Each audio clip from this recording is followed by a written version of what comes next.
I gave her corn and wine. Then shall she say, I will go and return to my first husband, for then was it better with me than now.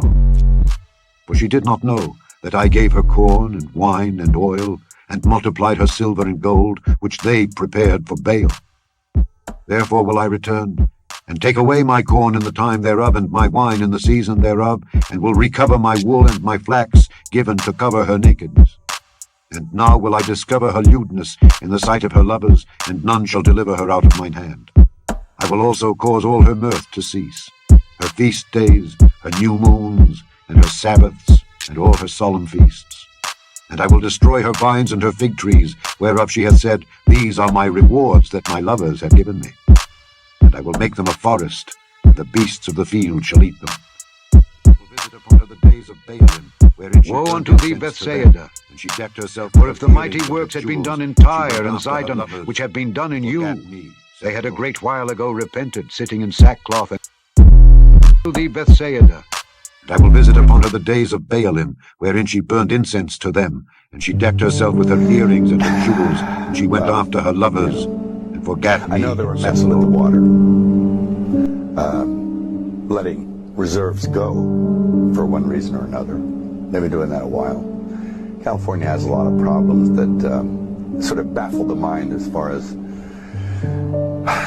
why they do things. And then in the events like this, you sort of look, well, is it on purpose? Which, it's an insane thing to think. But one begins to ponder whether or not there is a purpose in mind. What could it be, you know? Do they want the state empty? I don't know.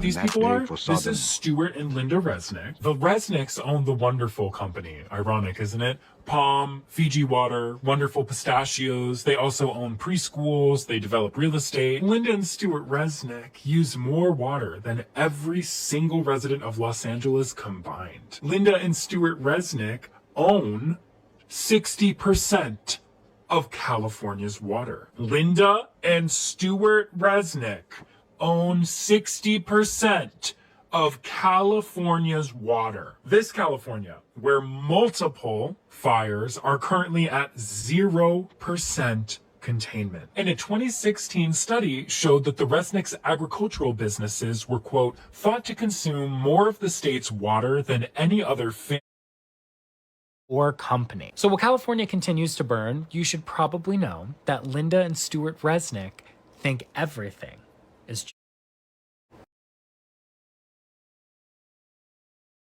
Of water rights think everything is just around the wonderful. world for 30 plus years, and now they're not for sale. Actually, you can produce oxygen. It's tougher to make water.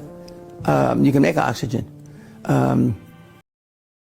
Just 2 months before 9/11, something strange happened. A man named Larry Silverstein took over the World Trade Center, making it private property.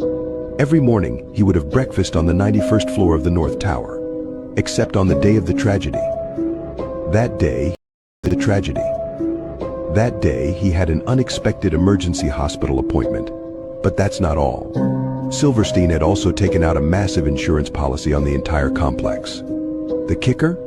It specifically covered terrorism. When the dust settled, Silverstein was awarded a staggering $4.5 billion. It's a deal that many believe might have been one of the biggest insurance frauds in history. Could it have been coincidence or something much darker? I've noticed something a bit strange about these LA fires everyone's been tagging me at. The first weird thing that I noticed is that insurance companies dropped fire coverage 3 months before the fire started. And many people have reported electrical wires from the power grid causing these fires. And of course, the water supply has been cut off. And don't you think it's a bit weird in this picture that all of the trees stay standing but the houses aren't? Of course, this is for educational purposes only, and I'm not claiming anything. And then we go to Google and type in 2028 Smart LA City. What a coincidence they want to build a smart city in LA. And of course, it's a lot easier to build a whole city if there's no buildings there? Of course, this is just for educational purposes only, and I hope everyone is safe over there. Thank you. Several years, Los Angeles will be host to the World Cup, and then the Super Bowl, and then the Olympics. With this rebuilding effort needing to take place, is LA going to be ready for all of those global events? My humble position, and it's not just being naively optimistic, that only reinforces the imperative moving quickly, doing in the spirit of collaboration and cooperation. President of the United States, Donald Trump, to his credit, was helpful in getting the Olympics to the United States of America, to get it down here in LA. We thank him for that. Leaders, we're already talking to civic leaders, we're already talking to business leaders and nonprofits, we're talking to labor leaders. We're starting to organize how we can put together a collection of individuals on philanthropy for recovery, how we can organize the region, how we can make sure that we are seeking federal assistance for the Olympics more broadly, but also federal assistance for the recovery efforts, and how we can galvanize the community with folks that love this community to really develop a mindset so that at scale we're dealing with the scope of this tragedy and responding to it at scale with efficiency, like the executive order I talked about, time value of delivering projects, addressing building codes, addressing permitting issues, and moving forward to rebuilding and being more resilient. Thanks for watching. Stay updated. Does it frustrate anybody else that we're not allowed to talk about what's really going on in our world? We're not allowed to talk about what's actually unfolding behind closed doors. We can't talk about Maui. We can't talk about North Carolina, and soon we won't be able to talk about LA. We're not supposed to know about the flood insurance that was canceled before North Carolina, and we're not supposed to know about the fire insurance that was canceled before LA. We can't talk about the color blue. And we definitely can't talk about the cities that are coming. We are not allowed to talk about what is really going on in our world. We can't talk about the shipping containers. We can't talk about why celebrities always look so young. We can't talk about what happens in the tunnels, and we definitely can't talk about what happens every single day beneath our feet. We can't talk about what is really going on in our world. Our world is not as it seems. Everybody that you see, that you look up to, our politicians, our celebrities, Hollywood, is not as it seems. Evil is running this world. And it is soon coming to a head, and Satan will step out onto center stage. The beast system is getting set up right in front of our eyes, and we are not allowed to talk about it. Look into this California Palisades fire, the more it seems planned, and I want to go over 3 things as to why I think this. Number 1, none of the fire hydrants had water in it. No water in the hydrants. 17.6 million cut from the fire department. Karen Bass, a recent headline, I think you might have tweeted that out from the... That's I caused it to rain upon Number one 2, city, the insurance caused it companies not to rain removed upon fire another damage from the One insurance piece was rained upon, before and this. the piece whereupon it rained not with it. So 2 or 3 cities wandered unto one city to drink water. We're going through this, and it just happened, and they have no fire insurance. So, thank you, California insurance companies. That's also suspicious, and with those 2 things being said, it leads me into the smart cities. Look at this before and after video. Okay, I guess let's park along this street, yeah? And then, Dave, if you can, just go ahead of us and try to set up a signal. Right here. This is where it's gotta be. This is, oh my God. What? I've never, look at this. So with that being said, my main assumption here is that they removed the fire insurance and they also cut off the water in the fire hydrants, all to rebuild a smart city in those areas because of the 2030 agenda that they're preparing for in the next 4 years, which deals with AI, smart cars, and digital currency. Alright guys, so I came back to see if we can get to my house out here. Let's see what they have to say. The military is about to come speak to me. You guys will hear the truth. How you doing, brother? Good. I live right here. Just want to go to my house. Unfortunately, we can't let anybody through. It's a hard closure. Why is that? Because there's an evacuation order. We can't let anybody through unless you're a contractor, first responder, somebody supporting the first responders. I'm a contractor, and I also live here. But are you working to support the fire? Like, what do you doing? I would love to support the fire, but I'm a general contractor. Do you have credentials saying that you're supposed to be here? I have a question for you. Yes. So we've been evacuated about almost a week ago. We've been homeless, no home. We've noticed that you guys are here, the military. Right. There is no fire by my house as I see the fire is out. So maybe my house has been burned down already. Maybe it hasn't. At my risk, I want to go there and see it. If I burn down, it's okay. I'm fine with that. Why is that a no? I don't know the why. I'm just going to tell you that we have orders not to let anybody through. Can you bring him for a sec? I want to ask him a question. You want to ask him a question? Yes. That's fine. You can. So today we're going to hit on why you should opt out of a smart meter. And here's an example right here. You know these Palisade fires going on in California? Check this. Then let's take a listen at the PG&E meter reader and what he says about smart meters. If they do catch on fire, then they are remotely turned back on. Interesting.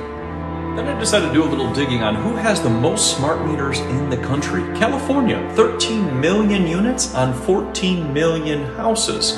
So if smart meters catch fire, this would lead to wildfires all the time. So then it turned out to be true. Check this out. Crisis averted, Ontario smart meter explodes next to gas line. Think about that. Smart meter was burned on the house. And this is where it gets crazy. Smart meter catches fire, utility company denies homeowner's damage claim. Isn't that interesting with the insurance being removed a couple months prior? Look at this one. Smart meters linked to 13 fires in Ontario. Fire marshal says, seems like a lot of people know about these fires caused by these meters. And here's another one where it talks about they can't handle severe weather. Interesting in PG&E. And it's interesting because YouTube has wiped a lot of this off the internet, but here's a smart meter starting on fire, and then the whole house goes up in flames. Interestingly enough, some of the houses in Los Angeles didn't catch fire that didn't have a smart meter, but the ones with the smart meter pre-positioned 120 engines, helicopters, dozers, water tenders. We did that on Sunday, 2 days before this event. To rebuild these communities back and rebuild them better than they were when we started this shall fire. not keep silence. A fire shall devour before him, and it shall be very tempestuous round about him. He shall call to the heavens from above, and to the earth, that he may judge his people.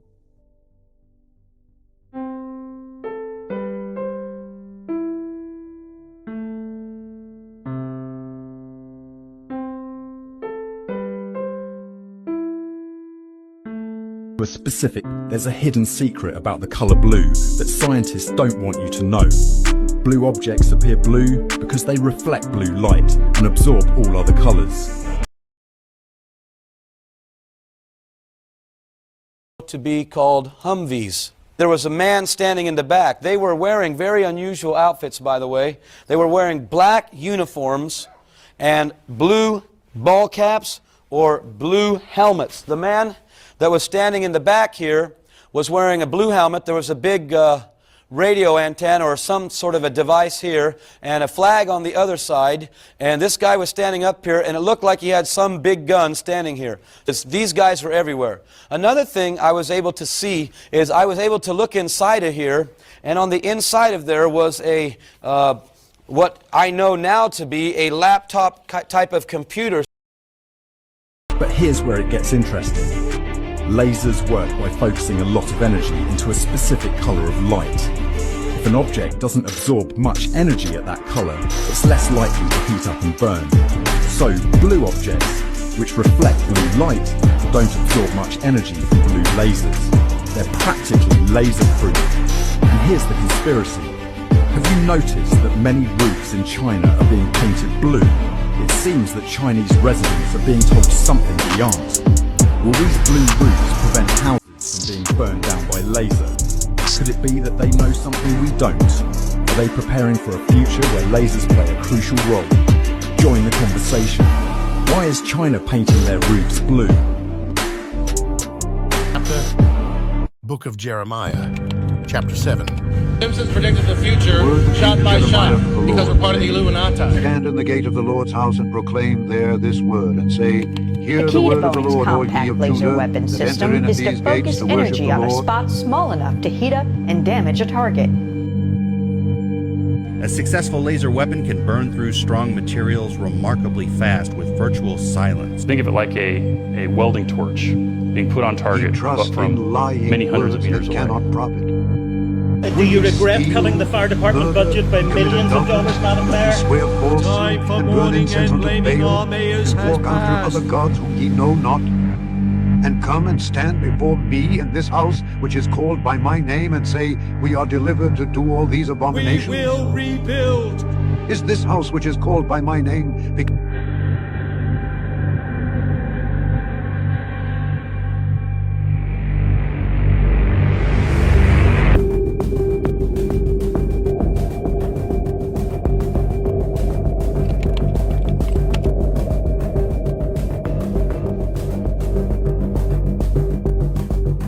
Urgent investigation into a series of smart meter explosions. A neighbour had a fire around his smart meter caused by lightning or falling trees. cast out by the river of Gozan and in the cities of the Medes? For so it was that the children of Israel had sinned against the Lord their God, which had brought them up out of the land of Egypt from under the hand of Pharaoh king of Egypt, and had feared other gods, and walked in the statutes of the heathen, whom the Lord cast out from before the children of Israel, and of the kings of Israel, which they had made. Power of the watchmen to the burnt incense in all idols, whereof the Lord burnt power of the watch. And the children of Israel did secretly those things that were not right against the Lord their God. And they built them high places in all their cities, from the tower of the watchman to the fenced city. And they set them up images and groves in every high hill and under every green tree. And there they burnt incense in all the high places, as did the heathen whom the Lord carried away before them, and wrought wicked things to provoke the Lord to anger. For they served idols, whereof the Lord had said unto them, Ye shall not do this thing. Yet the Lord testified against Israel and against Judah by all the prophets and by all the seers, saying, Turn ye from your evil ways, and keep my commandments and my statutes, according to all the law which I commanded your fathers, and which I sent to you by my servants the prophets.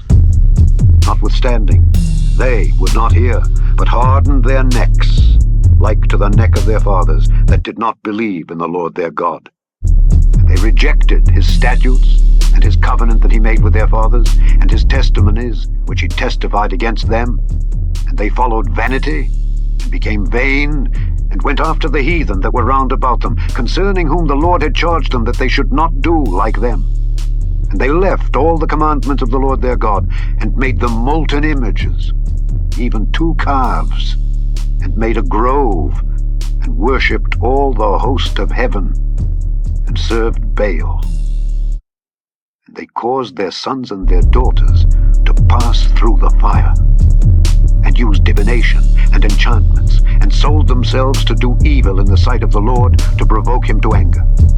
Therefore the Lord was very angry with Israel, and removed them out of his sight. There was none left but the tribe of Judah only. I seem to find a pattern. Also, And I don't know if you've seen this picture or this video.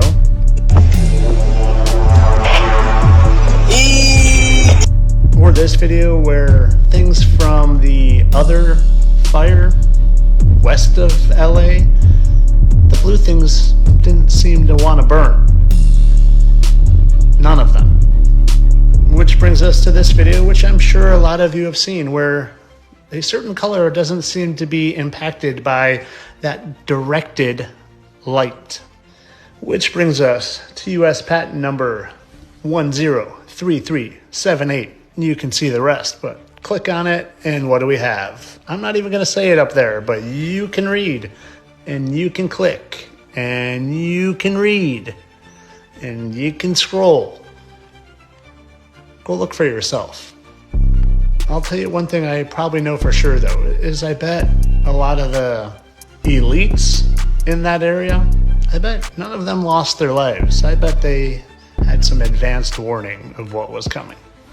But of course, all this is just speculation and satire, and I don't even know if that is CGI, AI, or what, but if I were you, I'd use my noggin and research more myself. What the ancients of the house of Israel do in the dark, and a thick cloud of incense went up. Then said he unto me, Son of man, and in the midst. How the Palisades fires really started. My name's Mickey Mace, and the government is lighting LA on fire.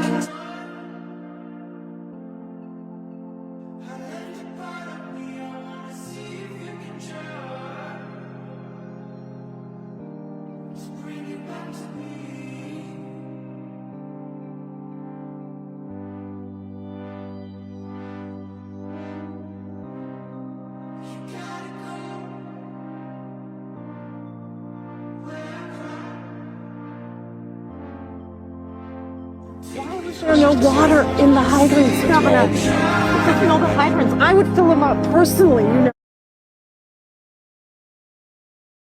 Rebuild these communities back and rebuild them better than they were when we started this fire. We're already organizing a Marshall Plan. We already have a team of looking and reimagining LA 2.0, and we're making sure everyone's included.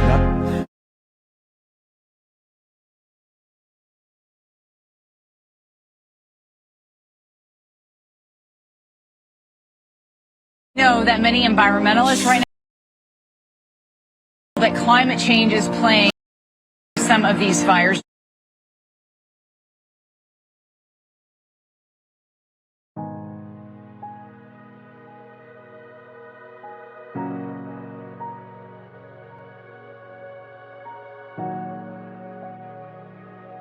Of them stood Jaazaniah, the son of Shaphan, with every man his censer in his hand, and a thick cloud of incense went up. Right here, we're looking into the Thousand Oaks area. Actually, yeah, this is the north end of the Thousand Oaks area.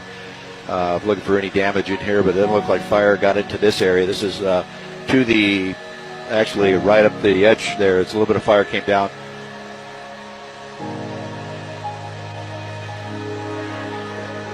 Oh, we got a house right there. And multiple houses down here in Oak Park.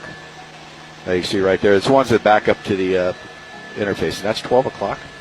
Yeah, you're... Okay, yeah, I see it now. It's Lindero Canyon I see there. So, yeah, trying to get oriented here from so high up and very little visibility outward to where I can get my references. But you can see here the damage. Houses on either side, still standing, but the one right there is completely gone. And it got into these houses in the back. I got that one house right there. In fact, that's one we were watching last night. Yeah, we were watching this one last night. Then said he unto me, Son of man, hast thou seen what the ancients of the house of Israel do in the dark, every man in the chambers of his imagery? For they say, The Lord seeth us not, the Lord hath forsaken the earth. He said also unto me, Turn thee yet again, and thou shalt see greater abominations that they do. Then he brought me to the door of the gate of the Lord's house, which was toward the north, and behold, there sat women, weeping for Tammuz. Then said he unto me, Hast thou seen this, O son of man? Turn thee yet again, and thou shalt see greater abominations than these. And he brought me into the inner court of the Lord's house, and behold, at the door of the temple of the Lord, between the porch and the altar, were about 25 men, with their backs toward the temple of the Lord, and their faces toward the east, and they worshipped the sun toward the east. Then he said unto me, Hast thou seen this, O son of man? Is it a light thing to the house of Judah, that they commit the abominations which they commit here? For they have filled the land with violence, and have returned to provoke me to anger. Lo, they put the branch to their nose. Therefore will I also deal in fury. What is that? Mine eyes shall not spare, neither will I have pity. And though they cry in mine ears with a loud voice, yet will I not hear them. That is laser. And on the screen you can see what they often use that for, I'm sure. Apparently this is coming from Daywalker 378. But we got more on this. Check this out.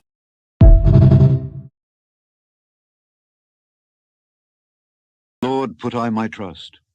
How say ye to my soul, Flee as a bird to your mountain, for lo, the wicked bend their bow. They make ready their arrow upon the string, that they may privily shoot at the upright in heart. If the foundations be destroyed, what can the righteous do? The Lord is in his holy temple. The Lord's throne is in heaven. His eyes behold. His eyelids try the children of men. The Lord trieth the righteous, but the wicked and him that loveth violence. I don't know if you're paying attention lately. There's a lot of natural disasters. Everything that you see, for example, the floods in Australia that happened recently. Everything you see there is man-made. For them to create a tsunami, it's very simple. If you remember, we spoke about EMP, EMLP. That's the technology that they have. You could use nuclear bombs to create tsunamis. Look what happened in Tonga a few months ago. We were supposed to get a tsunami on the east coast of the United States, especially New York Harbor to Boston Harbor. Talking about a tsunami that the world never heard or seen before. His soul hateth. Upon the wicked he shall rain snares, fire, and brimstone, and an horrible tempest. This shall be the portion of their cup. Madam Vice President, I know you're directly affected, so you fire away. No pun intended. Indeed. The righteous Lord loveth righteousness. His countenance doth behold the upright. No pun intended. Indeed.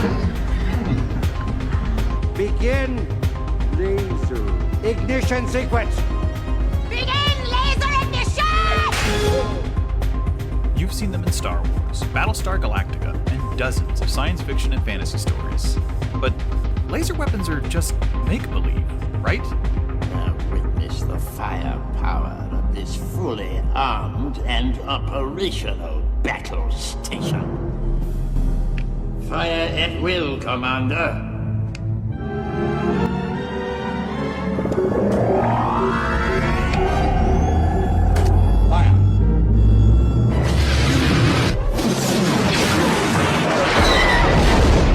Well, maybe not. Energy weapons are real, and they're a lot more powerful than the novelty laser pointers that you're probably familiar with. Though they might not look like you imagine them. Back in the 1980s, the Reagan administration's Strategic Defense Initiative hoped to build a fleet of laser-equipped satellites that could shoot down Cold War missile threats. The program's ambition outstretched its technology at the time, and it was eventually shut down in 1993. But now, decades later, we're finally catching up to the idea, just on a little smaller of a scale. So, yes, laser weapons are real. Take the US Navy's LAWS laser system, for instance. This experimental 30 kilowatt solid-state laser was installed on the USS Ponce in 2014. It's a real, fully operational directed energy weapon. And while it doesn't shoot out brightly colored blasts of energy like you might have seen in movies or TV shows, this invisible laser weapon still packs quite a punch. In tests, the Navy has used it to detonate explosives from a distance, burn out the engines of approaching boats, and have even used it to shoot down small, unmanned aerial aircraft. It's not even hard to use. When the Navy first showed this laser off, Rear Admiral Matthew Clunder told reporters that anyone who could play Xbox or PS4 games could use the USS Ponce's new energy weapon with ease. And not only is it an effective, undetectable weapon, but because there's no explosives, propellant, or gunpowder, it's safer to operate than traditional weapons. It's more affordable, too. Destroying or disabling a target with a traditional missile can cost thousands of dollars, but LAWS can be fired for just 59 cents per shot. And the USS Ponce's energy weapon is just the beginning. Lockheed Martin has been working to help the Navy develop its next directed energy weapon system, the high-energy laser with integrated optical dazzler and surveillance, or Helios for short. It's a 60 kilowatt laser, twice as powerful as the LAWS weapon. That's not a huge leap forward in laser technology, but it's enough for Lockheed Martin to start envisioning what a true next-generation laser system might look like. From systems that integrate Helios lasers with existing radar and targeting systems to eliminate threats at sea, to developing tactical airborne laser pods that can be mounted on military jets. Arm the laser! Arming the laser! Attention! Laser arm! Now at 11, 16 people confirmed dead in the California wildfires as new evacuations are ordered. Paradise Lost The burning of LA is not just a natural disaster, it's a man-made catastrophe. Tonight, new fears the massive fires will only continue to grow. The fires have consumed an area larger than San Francisco. Our top priority remains saving lives and protecting property. As Saturday wore on, winds picked up again, heightening concern that the wildfire, already the most destructive in LA history, could move to more densely populated areas. Ground crews and aerial assets worked through the night in the Mandeville Canyon area, creating containment lines, protecting structures, continuing a full suppression effort. Homes here in the Mandeville Canyon have burned as the Palisades fire rages on for hours with no clear end in sight. When we first started out in this area about an hour ago, the air was relatively clear. Now the wind has shifted and now we're back in the smoke. LA's police chief says a new task force will investigate the cause of the catastrophic fires. Physical health first before we embark upon what is going to be a journey to rebuild these communities back and rebuild them better than they were when we started this fire. When we started this fire. So you fire away. No pun intended. Indeed. I'm fire when ready.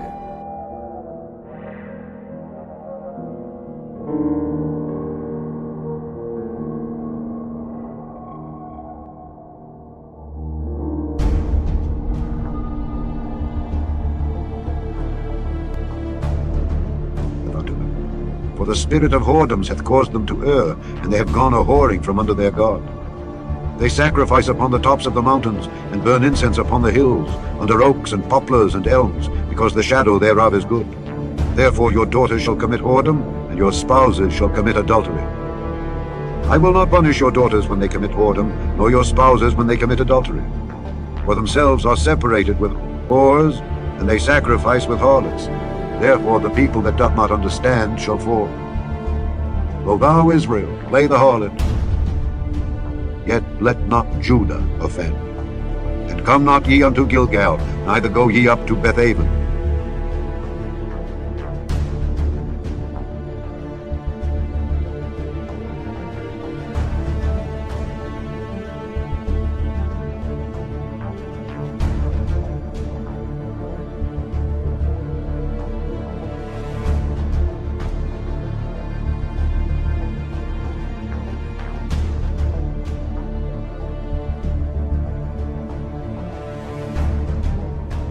Root up also the wheat with them. Let both grow together until the harvest.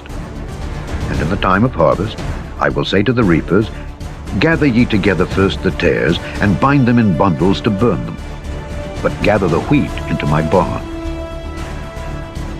Another parable put he forth unto them, saying, The kingdom of heaven is like to a grain of mustard seed, which a man took and sowed in his field, which indeed is the least of all seeds. But when it is grown, it is the greatest among herbs, and becometh a tree, so that the birds of the air come and lodge in the branches thereof. Another parable spake he unto them, The kingdom of heaven is like unto leaven, which a woman took and hid in 3 measures of meal, till the whole was leavened. All these things spake Jesus unto the multitude in parables, and without a parable spake he not unto them, that it might be fulfilled which was spoken by the prophet, saying, I will open my mouth in parables, I will utter things which have been kept secret from the foundation of the world. Then Jesus sent the multitude away, and went into the house, and his disciples came unto him, saying, Declare unto us the parable of the tares of the field. He answered and said unto them, He that soweth the good seed is the Son of Man. The field is the world. The good seed are the children of the kingdom, but the tares are the children of the wicked one. The enemy that sowed them is the devil. The harvest is the end of the world, and the reapers are the angels. As therefore the tares are gathered and burned in the fire, so shall it be in the end of this world. The Son of Man shall send forth his angels, and they shall gather out of his kingdom all things that offend, and them which do iniquity, and shall cast them into a furnace of fire. There shall be wailing and gnashing of teeth. Then shall the righteous shine forth as the sun.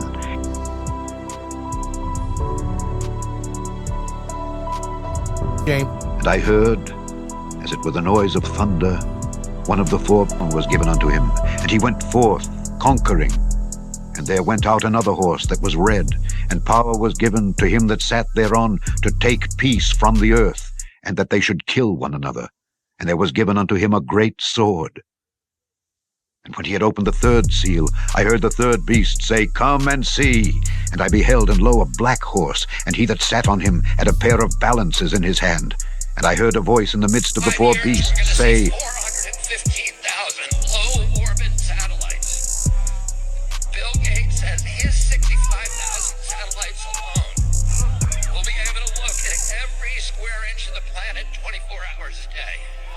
They're putting in 5G to harvest our data and control our behavior. Digital currency that will allow them to punish us from a distance and cut off our food supply. A measure of wheat for a penny, and 3 measures of barley for a penny, and see thou hurt not the oil and the wine. And when he had opened the fourth seal, I heard the voice of the fourth beast say, Come and see. And I looked, and behold, a pale horse, and his name that sat on him was Death, and hell followed with him. And power was given unto them over the fourth part of the earth to kill with sword, and with hunger, and with death, and with the beasts of the earth.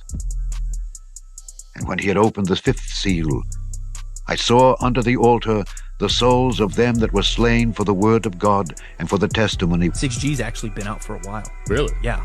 They can measure EEG waves, like phones can measure EEG waves. And that basically can borderline read thoughts. It's the reason why you can get an ad for something and like you were thinking about it. 5G couldn't penetrate deep enough into the cell. And that's why, so what would happen is when all these towers were put up, you'd see kids that were, they would get burns underneath their skin just because the graphene cooks them from the inside out. What I've been explaining to people is your body's a liquid crystal, and a crystal is basically an antenna. So you have hundreds of thousands of millions of crystals in your body, and that's how your body communicates with itself. So how do they shut these things down? Heavy metals.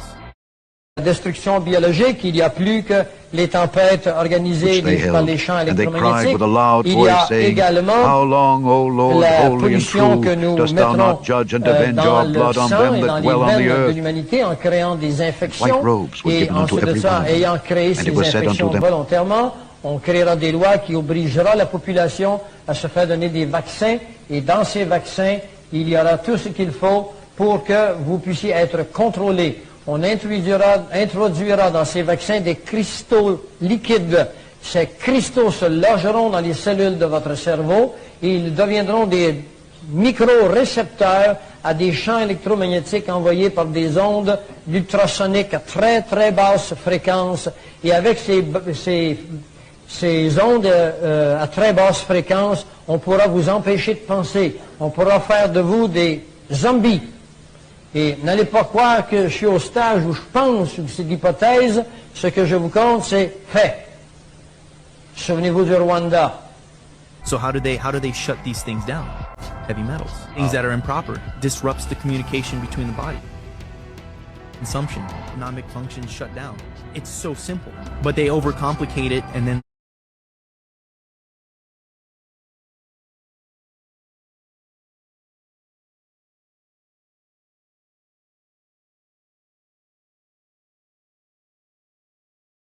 Mr. President, do you have a reaction to the new Time magazine cover that has Elon Musk sitting behind your Resolute desk?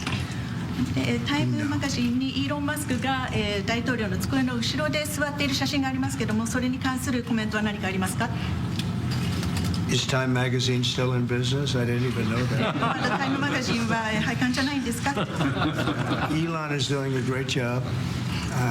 He's finding tremendous fraud and corruption and waste. This is an artificial baby. This is a newly advanced technology through which babies will be created in the laboratory. Scientists predict in the future, with this new technology, we will be able to create 30,000 artificial babies in 1 year. According to scientists, they have the ability choosing the baby's eye color, hair color, skin tone, physical strength, height, and level of intelligence. With this new technology, the perfect human being can be created artificially.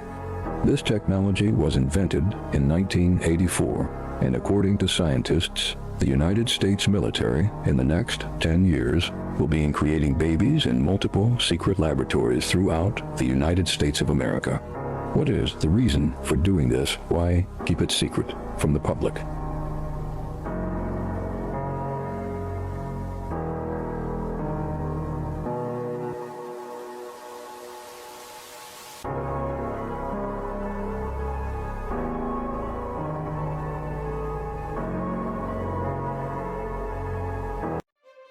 Did you see it? The pendant of an omega symbol with an eye in the center, worn by none other than Elon Musk. On the surface, it's just jewelry, but it's something more than that. The omega, the end of the Greek alphabet, often represents finality, the last chapter, or the ultimate limit. And then there's the eye, the all-seeing eye, a symbol famously associated with the elite, the pyramid eye, their mark of control and surveillance.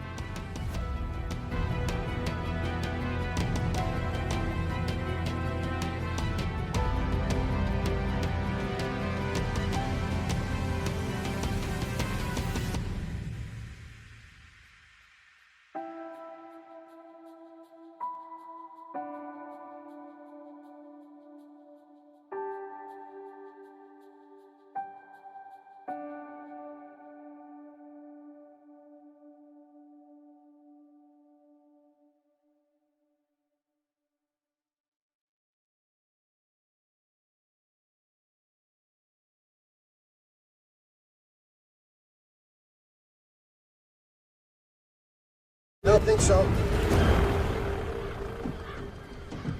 This is ridiculous. It's been over half an hour. I told you, the guy's a nut job. Stop it, Gordon. No, hand me the phone again. For the spirit of whoredoms have caused them to err, and they have gone a-whoring from under their God.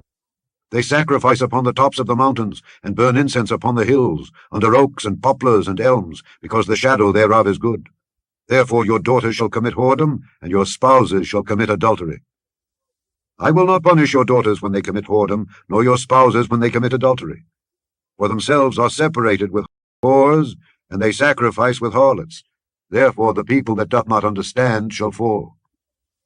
Though thou, Israel, play the harlot, yet let not the kind Judah of applications offend. that we're building. And come not ye unto Gilgal, idea, neither go ye up to Bethaven. And the one that I think touches us all is electronic health records, not just maintaining electronic health records, but by looking at electronic health records, understanding the condition, which is our first location. The kind of applications that we're building, to give you an idea, maybe the most charismatic and the one that I think touches us all is electronic health records, not electronic health records. Okay. Just maintaining electronic health records, but by looking at electronic health records, understanding the condition of doctors, better understanding the condition of their patients, and being able to provide healthcare plans that are much better than they otherwise would be. A doctor in River Reservation would be able to see how a doctor at Memorial Sloan Kettering would treat the patient, or a doctor at Stanford would treat the patient. We actually provide all of that information, all of that guidance to the doctors who are treating cancer patients or patients with any other kind of disease, made possible by AI.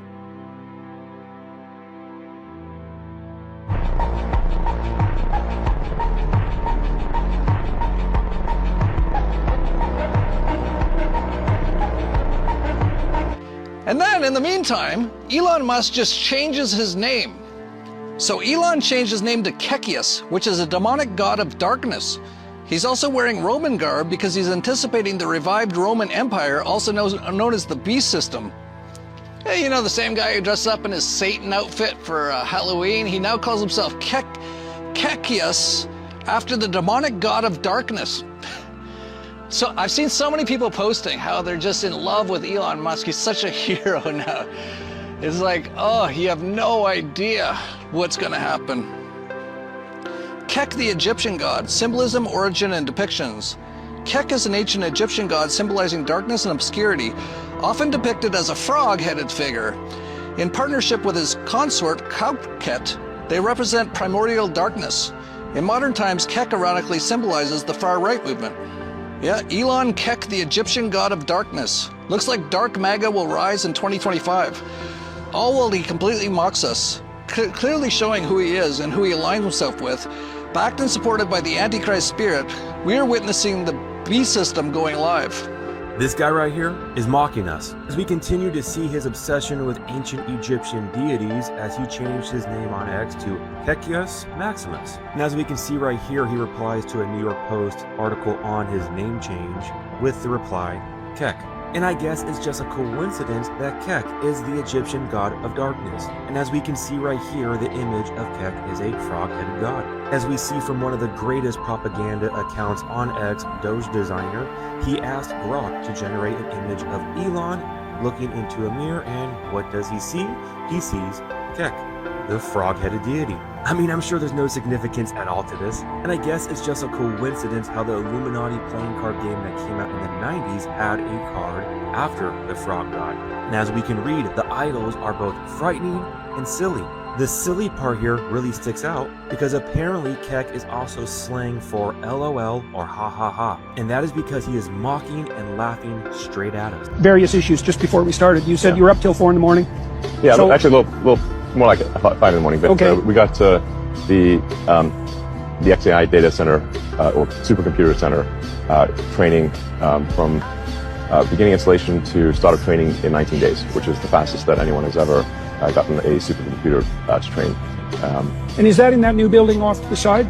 That's in Memphis, actually. It's in Memphis? Yeah. Oh, so that's where you were? Yeah. I see. Memphis, the capital of ancient Egypt. Right.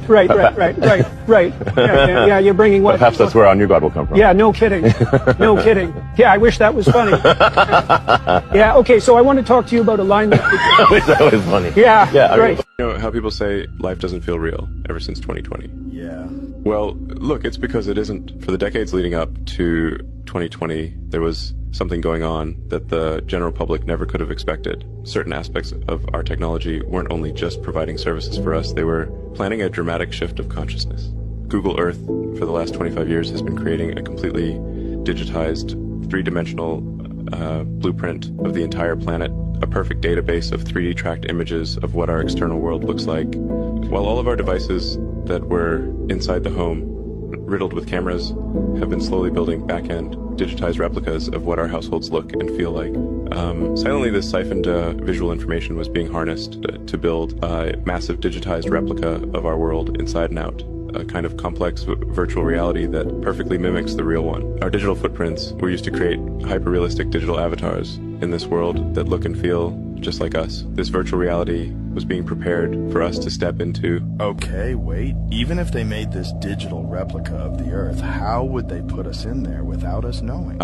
Our cell towers are essentially riddled with high-powered neural transmitters, which, with properly pressurized electromagnetic field disbursement, could be used to target the consciousness in every individual within range and essentially absorb the consciousness out of the body and relocate it theoretically even into a digital environment. This process is called a snapshot conscious swap.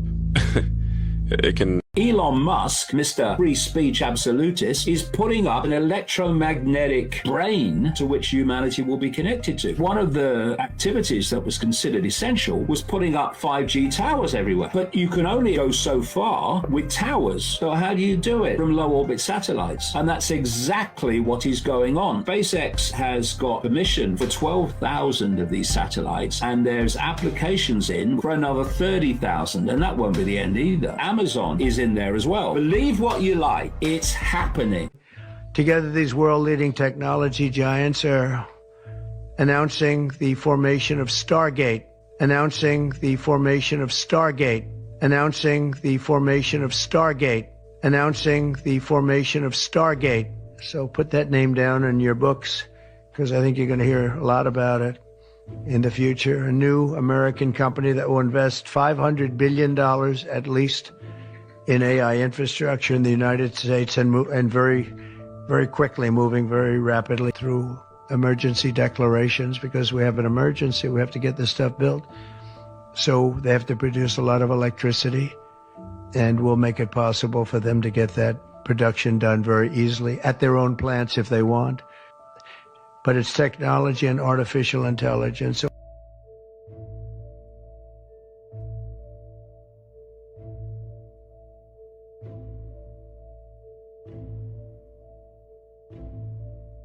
Stargate is something that I've been hearing a lot about. I see people when Stargate gets brought up, and I see a lot of this.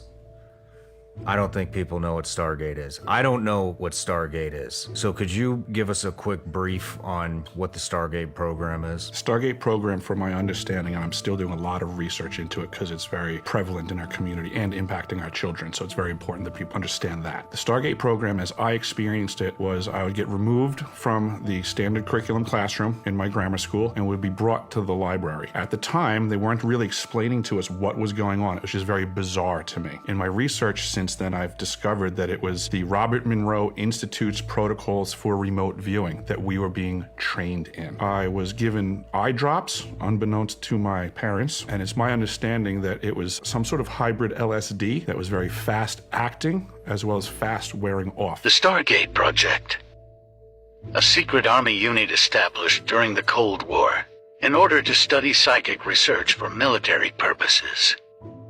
This involved remote viewing, or the ability to see certain events from a great distance away, like 11 from Stranger Things. The researchers used methods to make clairvoyance and out-of-body experiences more scientific. It was reported that there were over 22 remote viewers providing data. The project was terminated in 1995 and featured in the book and film The Men Who Stare at Goats. Project Stargate was started in 1978. It was based at Fort Meade, Maryland, and it was a collaboration between the U.S. Army and a research institute based in Stanford, California, SRI, the Stanford Research Institute. Stargate was about locating individuals who had the ability to see or hear or somehow sense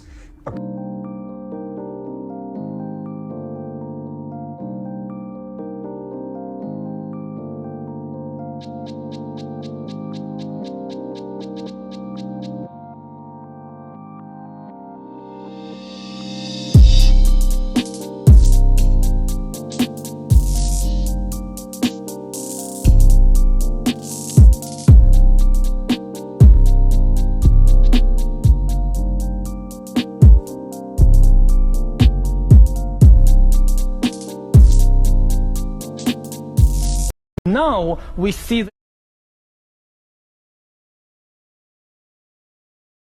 creation of a new massive class of useless people. As computers become better and better in more and more fields, there is a distinct possibility that computers will outperform us in most tasks and will make humans redundant. And then the big political and economic question of the 21st century will be, what do we need humans for? Or at least, what do we need so many humans for? Do you have an answer in the book? At present, the best guess we have is keep them happy with drugs and computer games. The energy on average for each service and the CO2 being put out per unit of energy. So let's look at each one of these and see how we can get this down to zero. Probably one of these numbers is going to have to get pretty near to zero. That's back from high school algebra. But let's take a look. First, we've got population. The world today has 6.8 billion people. That's headed up to about 9 billion. Now, if we do a really great job on new vaccines, healthcare, reproductive health services, we could lower that by perhaps 10 or 15%. What do you see as the biggest challenges in conservation? The growing human population. Because where we are, there's nothing else. And do you have views about what should be done about that? Patrick, yes. The New World Order is not coming to America. It's here. From the day that Satan was kicked out of heaven for his rebellion against God Almighty, he has attempted to establish a new world order that would totally rebel against the spiritual authority of God. How does this apply to America? Every $1 bill in your pocket has the word New World Order printed beneath the pyramid. The words are Novus Ordo Seclorum, which means New World Order. The fact, the anarchists in the streets of America who are killing policemen, who are burning major cities to the ground, are highly organized. They have unlimited funding. They have trained leadership who wants to destroy the democracy of America. There are many churches in America who are doing their best to accommodate the world. We're not here to accommodate the world. We're here to preach the gospel of Jesus Christ. We're not trying to be like the world. We are the light of the world. Be of good cheer. The King of Kings is coming. It's Jesus Christ, the Son of the living God. Lift up your heads and rejoice. The King is coming. I take it you're the problem of the population explosion.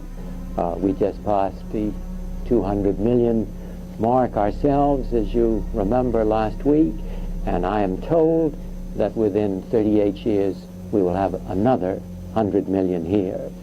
And the figure for the world is roughly doubling by the end of this century, a figure approaching 7 billion in the world as a whole.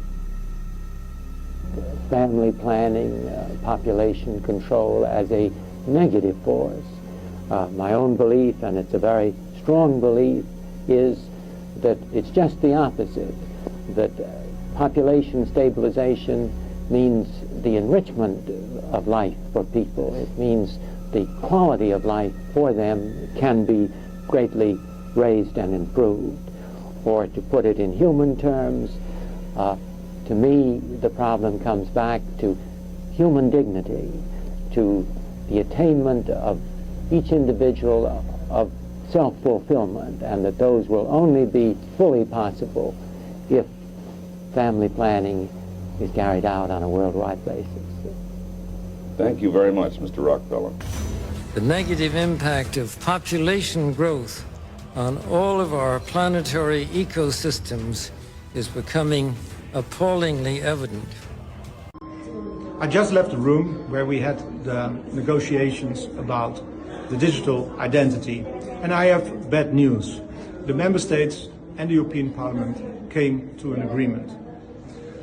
It means that probably not far from now, the digital identity will be effect in the European Union.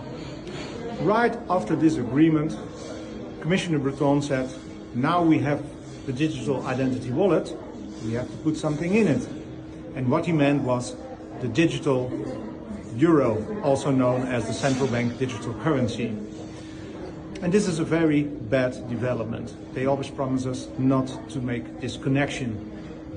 And even a lot of experts, privacy experts and security experts, warned also last week this is a very bad idea for our privacy and our freedom.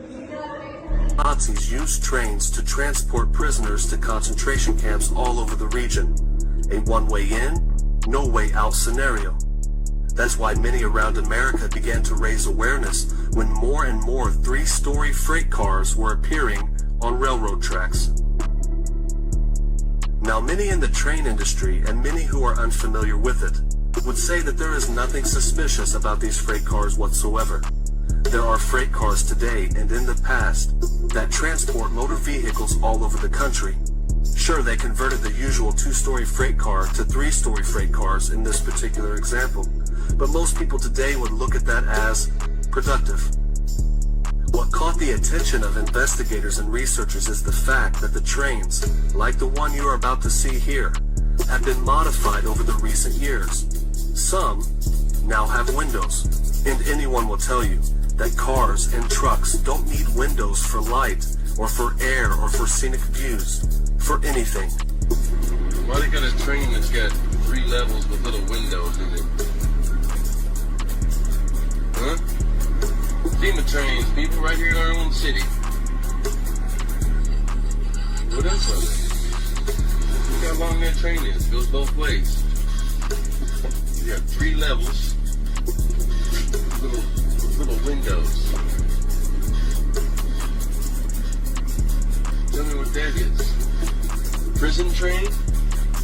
Those ain't for hauling cars. You don't put cars in something like that. Look, they're connected together. Connected together so you can pass through 2 cars. People, wake up. FEMA trains right here in our own city, people. 70 mile an hour. Let's see how long we stay next to these. Yeah, that's where we are. Come on out and look at it. Soon. Every one of these trains, they're dual cars connected in the middle. Connected in the middle.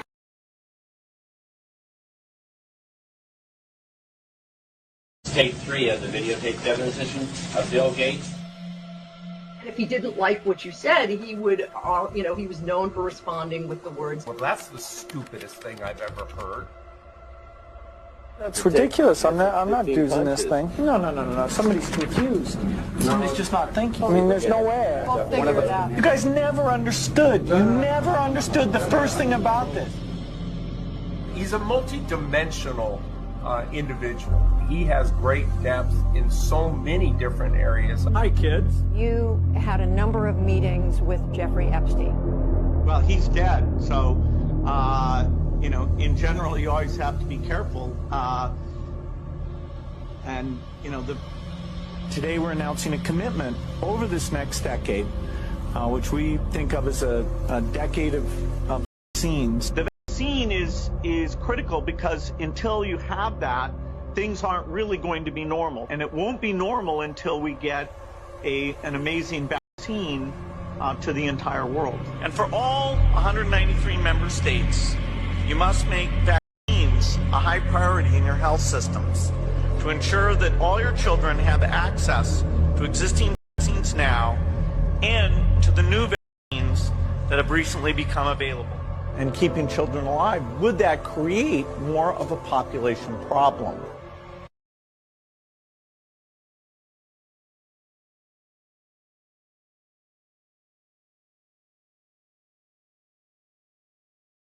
Shall come and shall not keep silence. A fire shall devour before him, and it shall be very tempestuous round about him. He shall call to the heavens from above, and to the earth, that he may judge his people.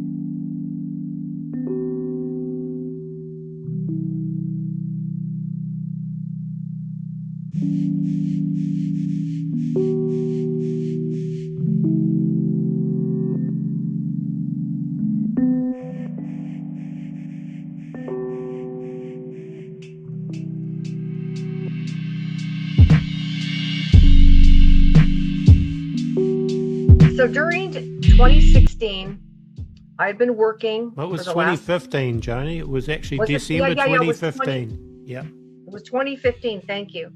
Anyways, so I needed a job really bad, and I couldn't find one, and finally one came up.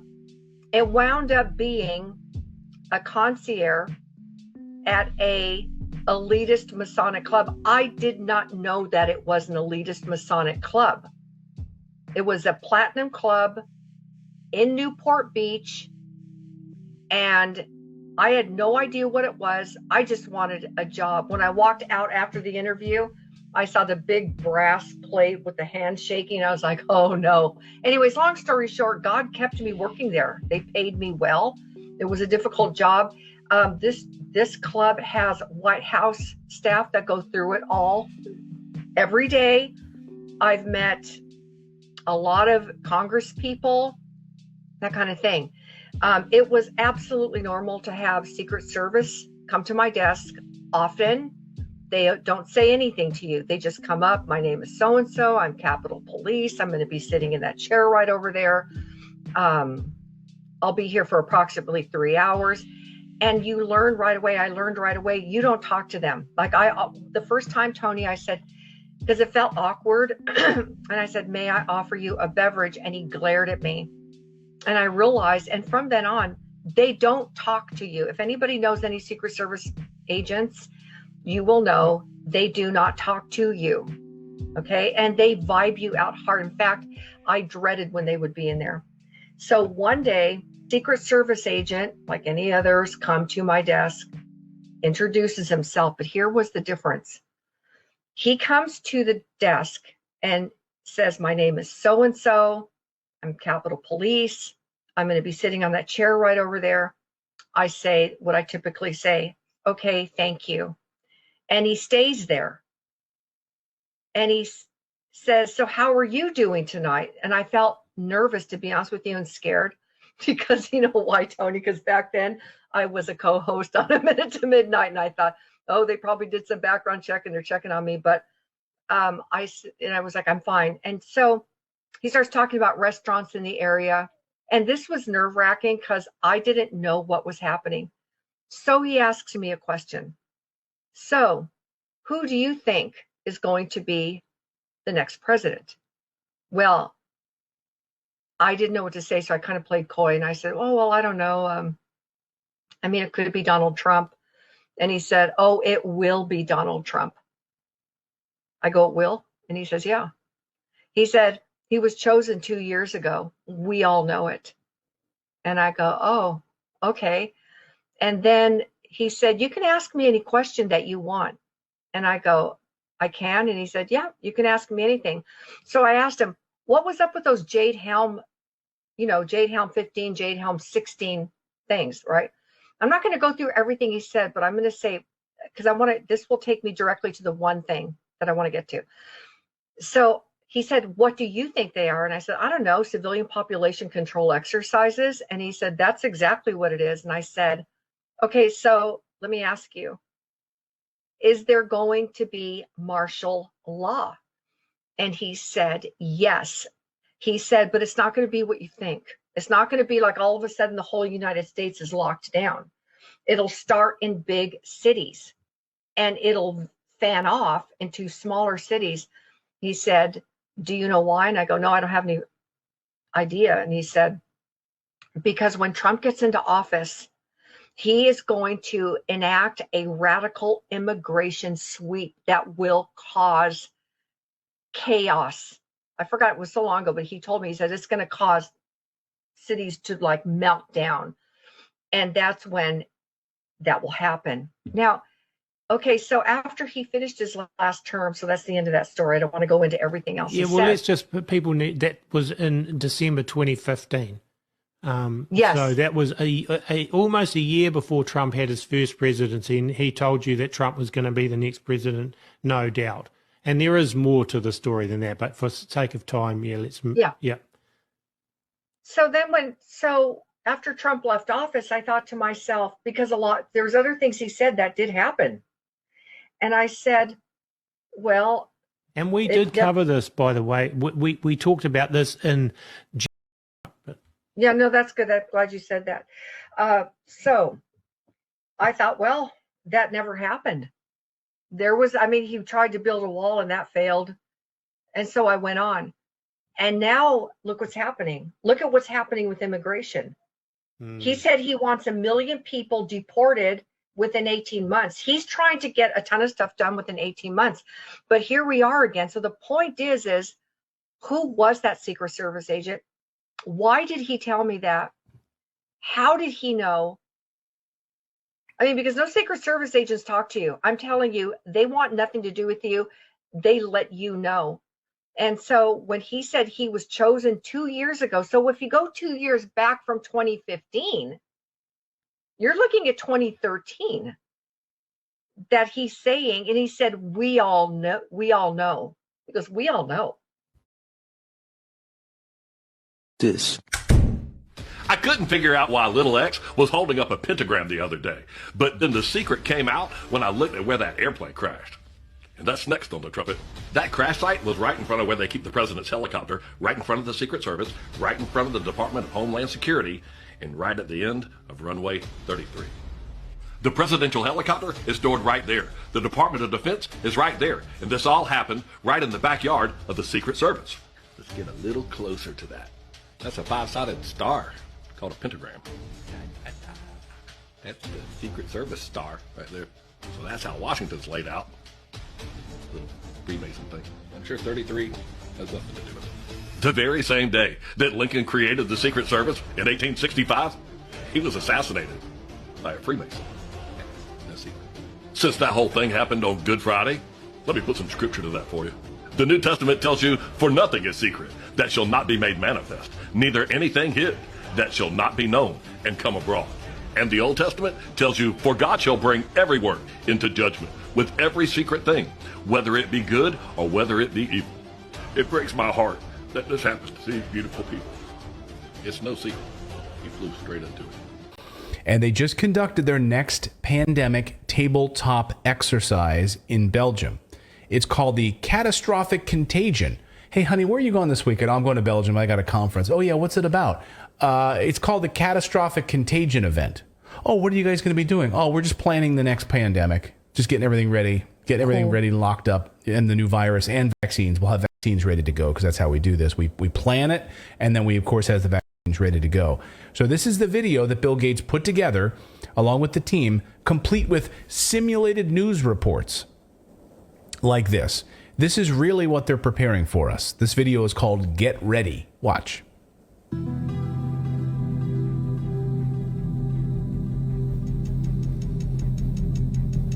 Catastrophic contagion, a global challenge. Breaking news. Two Latin American countries alerted the WHO of several outbreaks of a new infectious disease that's mysteriously appearing across the region. Severe epidemic enterovirus respiratory syndrome 2025. Oh, so that's the name, guys. Just write this down. That'll be the name of it, okay? It's gonna SEERS. It's going to be called the Severe Epidemic Enterovirus Respiratory Syndrome, and 2025 is when we'll see it, okay? Now, it says at the bottom this is a fictional scenario, but come on. Over the past 6 weeks alone, there have been 500 confirmed or suspected cases. All right, I'm just going to say it. Nobody should trust Elon Musk and all his new technologies that are helping save the Earth and advance humanity. In case you missed the memo, Elon Musk just developed a new Optimus robot that can help you babysit your kids, walk your dogs, and even serve your friends. Let's not forget, he also has Neuralink, a chip that is going to be inserted into people's brains. This is only designed for people with paralysis, so it's totally safe. Literally less than 2% of the population has paralysis. Do you really think one of the richest men on Earth is developing a chip to put into people's brains just for paralysis? Elon's portfolio is humanoid robots that can watch your kids, walk your dogs, and take over society. Chips that go into your brainstem and literally give them remote access to the control of your brain, and self-drivable cars. Yeah, not suspicious, totally safe, guys.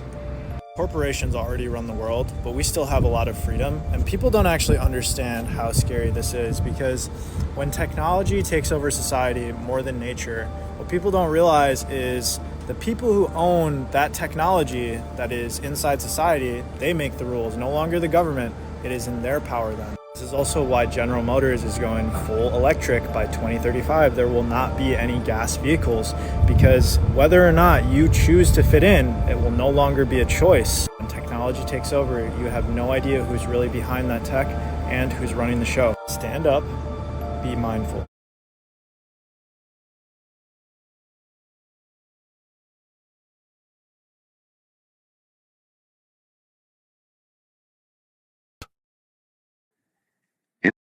He layeth it low even to the ground, he bringeth it even to the dust. The foot shall tread it down, even the feet of the poor, and the steps of the needy. We waited for thee, the desire of our soul, for when thy judgments are in the make mention of thy name. Child that draweth near the time of her delivery, feast the nation, enemies shall devour them. Lord, thou wilt ordain peace for us, for thou also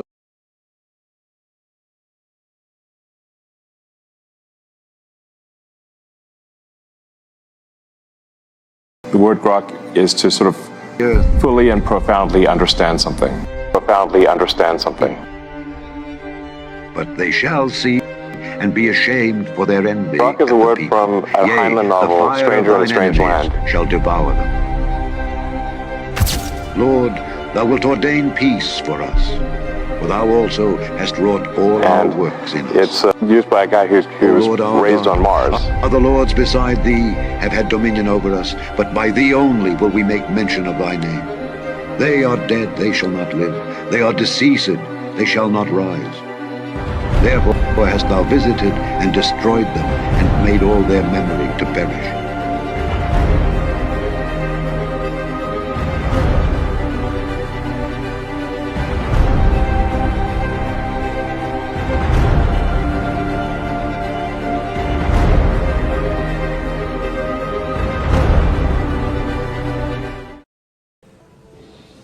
probably none of us will have a job.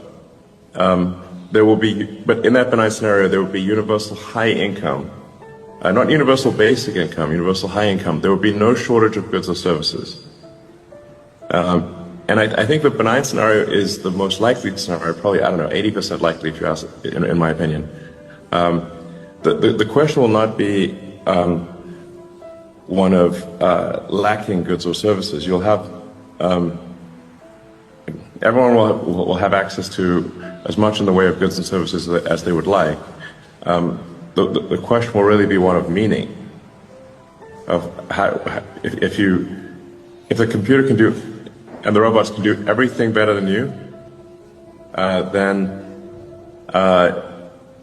what does your life have meaning?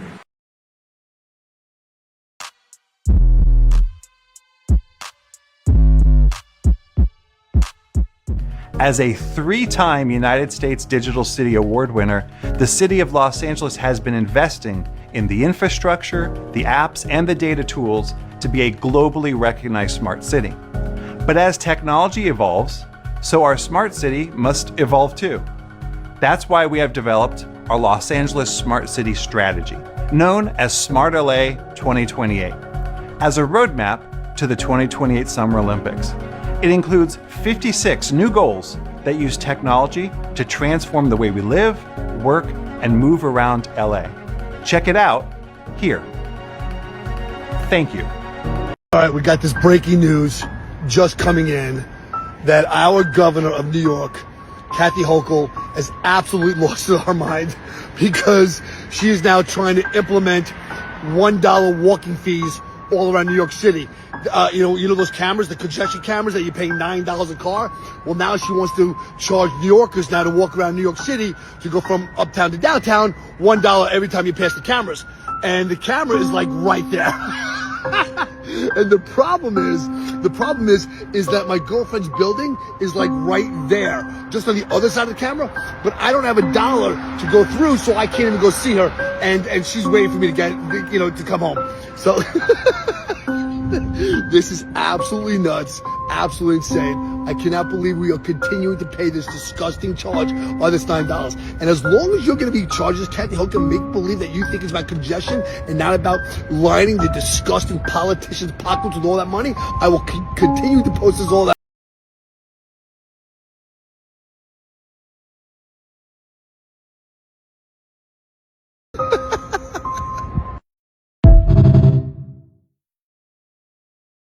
How many would it take to knock out putting the entire country in a blackout? Less than 20. The U.S. could suffer a coast-to-coast blackout as saboteurs knocked out just 9 substations. So in the past decade, there have been over 700 physical attacks against the U.S. electric grid. And the U.S. public is completely unprepared to survive without the electric grid for any period of time whatsoever.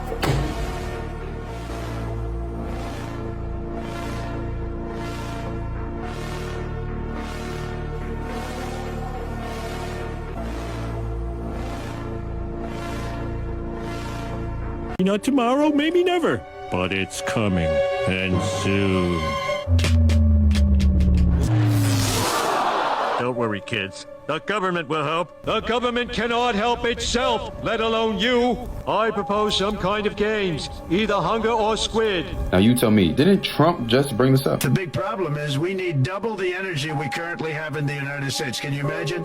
You don't have to hook into the grid, which is old and, could be taken out. If it's taken out, they wouldn't have any electricity. They've literally put it in our faces for years and on the biggest stages. A large blackout affecting the entire or a large portion of the United States of America. Imagine what that's like. You walk outside, you turn on your phone, there's no signal. You turn on the faucet, no water. You turn on the fridge, no refrigeration, your food starts to spoil. You walk outside, cars pile up, no street lights. Within 3 to 5 days, the food is gone from the grocery stores, and the trucks that the city counts on to resupply that food aren't coming. The sewage system starts to overflow and contaminates what remains of the water supply, and people start getting cholera. Societal order starts to break down. There's mass evacuations. The emergency responders have now left their positions like many did during Katrina to protect themselves and their own families. The unfortunate news is that the threat of such a blackout is very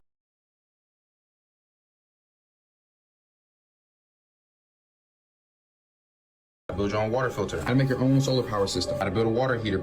One of the most exciting things we're working on, using the tools that Sam and Masa are providing, is a cancer vaccine. It's very interesting. It turns out, I'll be quick, all of our cancers, cancer tumors, little fragments of those tumors float around in your blood. So you can do early cancer detection. If you can do using you can do early cancer detection with a blood test. And using AI to look at the blood test, you can find the cancers that are actually seriously threatening the person. So we can, again, cancer diagnosis using AI has the promise of just being a simple blood test. Then beyond that, once we gene sequence that cancer tumor, you can then vaccinate the person, design a vaccine for every individual person to vaccinate them against that cancer. And you can make that vaccine, that mRNA vaccine, you can make that robotically, again, using AI in about 48 hours. So imagine early cancer detection, the development of a cancer vaccine for a particular cancer aimed at, and have that vaccine available in 48 hours. This is the promise of AI and the promise of the future. The world of medicine has seen its share of miracle cures, from the polio heart transplants, but all past achievements may pale in comparison to the work of Dr. Alice Crippen. Thank you so much for joining us this morning. Not at all. So, Dr. Crippen, give it to me in a nutshell. Well, the premise is quite simple. Take something designed by nature and reprogram it to make it work for the body rather than against it. You're talking about a virus? Indeed, yes, in this case, the measles virus, which has been engineered at a genetic level to be helpful rather than harmful. And I find the best way to describe it is if you can imagine your body as a highway and you picture the virus as a very fast car being driven by a very bad man, imagine the damage that car could cause. But then if you replace that man with a cop, the picture changes, and that's essentially what we've done. How many people have you treated so far? Well, we've had 10,009 clinical trials in humans so far. And how many are cancer-free? 10,009. So you have actually cured cancer? Yes, yes. Yes, we have.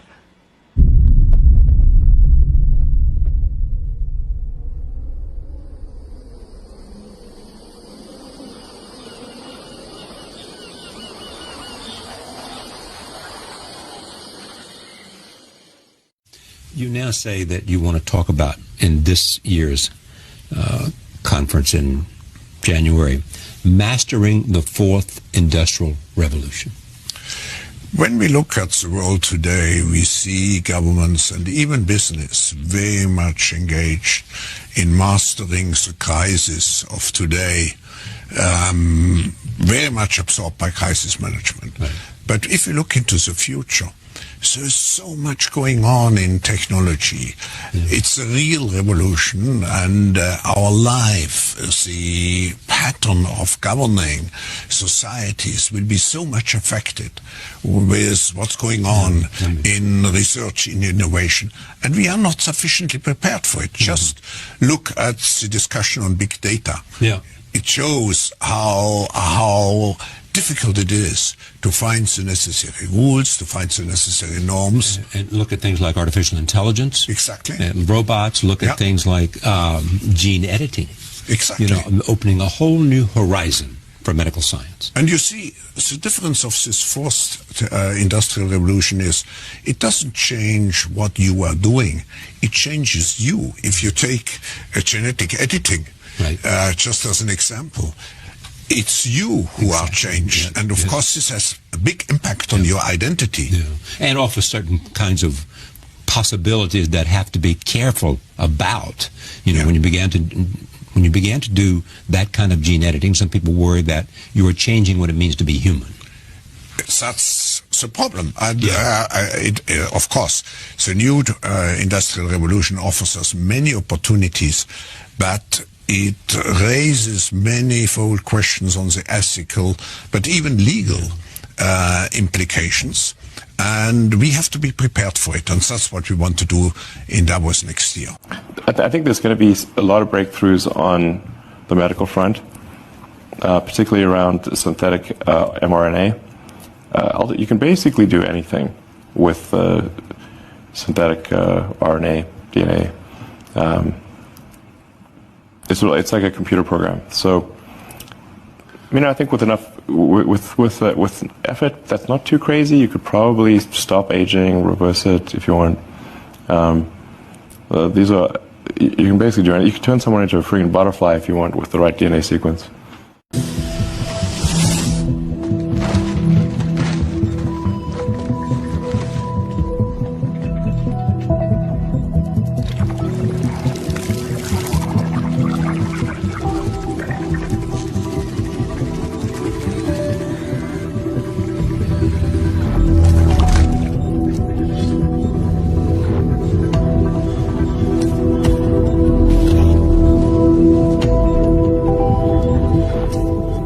Stage 3 nanites.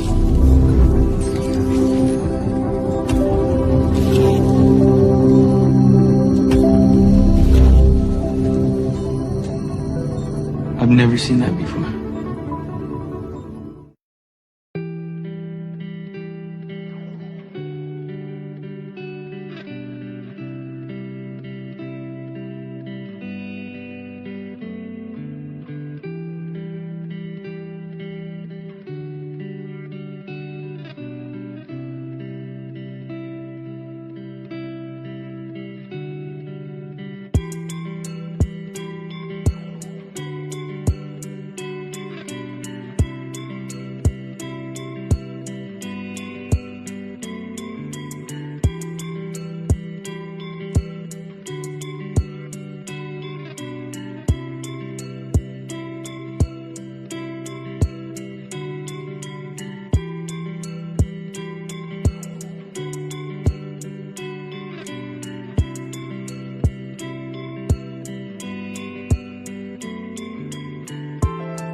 Droid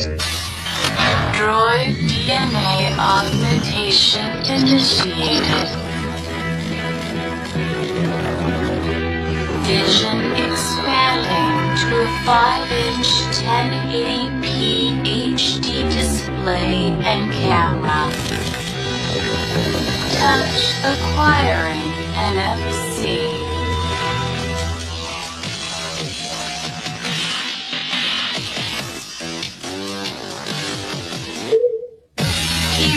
Evolving repeats audio.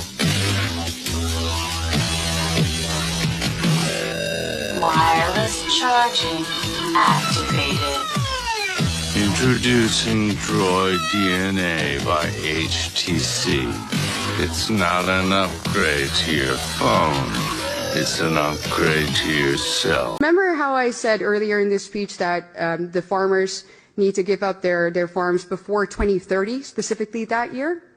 Yeah, so that's not a coincidence. That year doesn't come out of nowhere. So that year is basically the deadline that our global elites have given our country and will probably give you to abide by these new regulations. And that agenda is called the 2030 agenda. And now I have a slide showing you what that entails. So the 2030 agenda is a United Nations agenda. So there we go. Everybody is part of the United Nations, right? The entire world.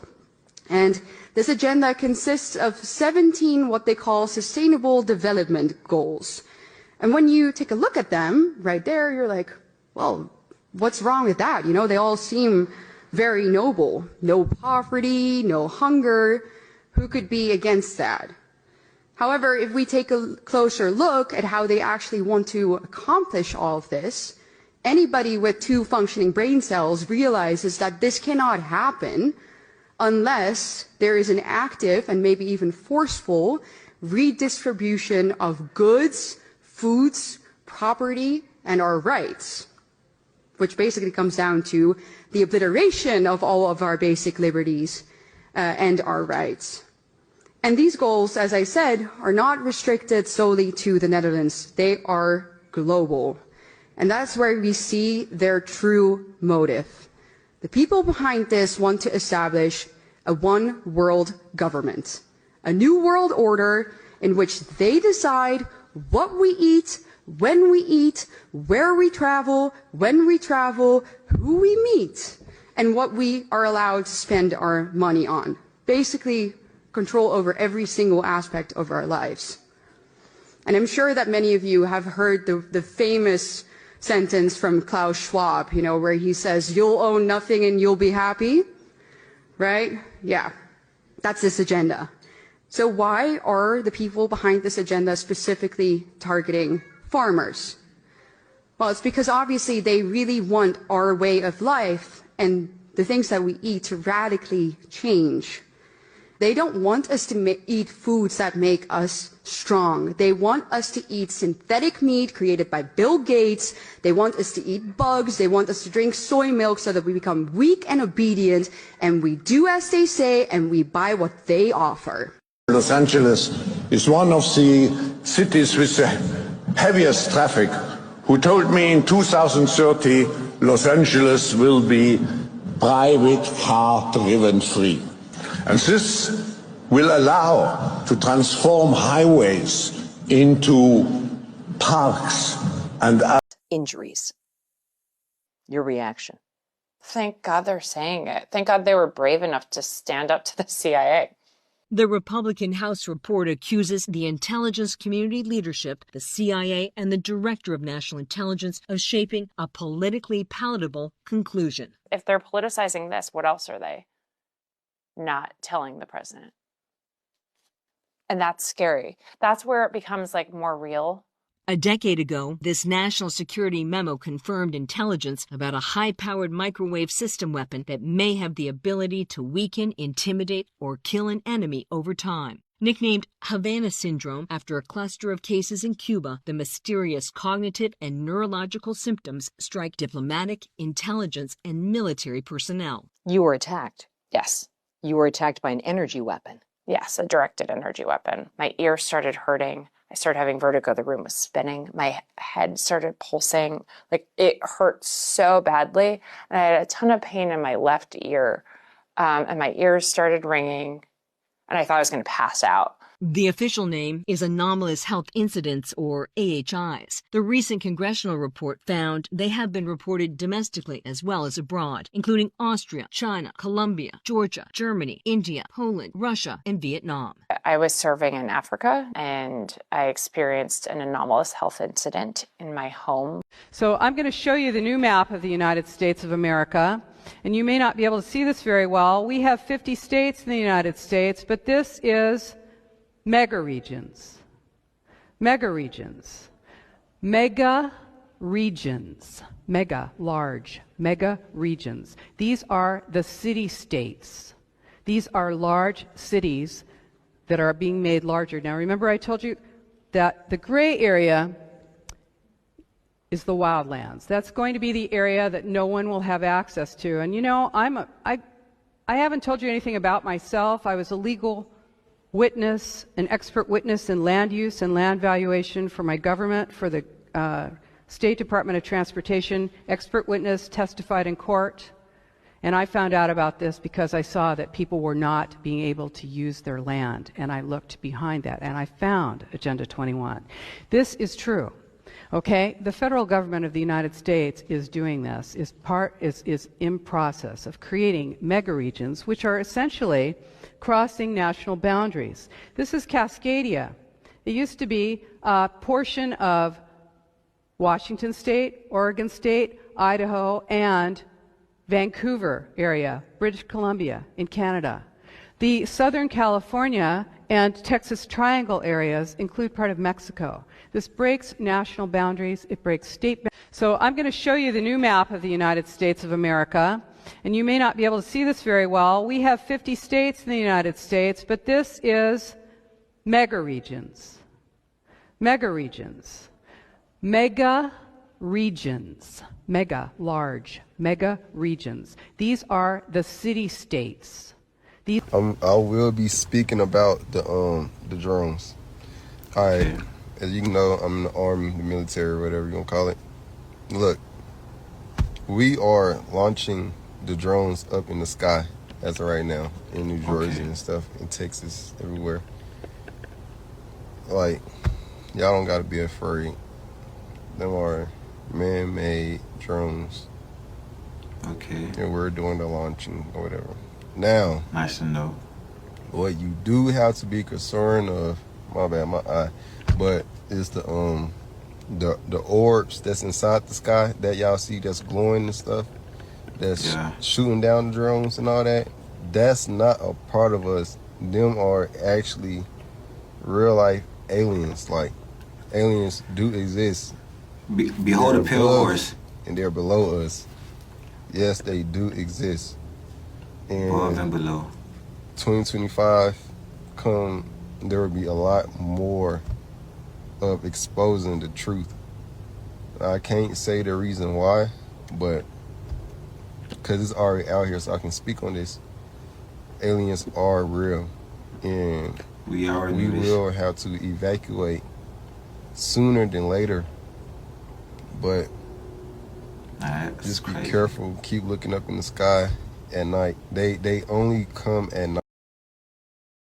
President between 1913 and 1921, from the private papers of Woodrow Wilson, quote, "Very soon, every American will be required to register their biological property in a national system designed to keep track of the people, and that will operate under the ancient system of pledging. By such methodology, we can compel people to submit to our agenda, which will affect our security as chargeback for our fiat paper currency. Every American will be forced to register or suffer not being able to work and earn a living. They will be our chattel, and we will hold the security interest over them forever by operation of law merchant under the scheme of secured transactions.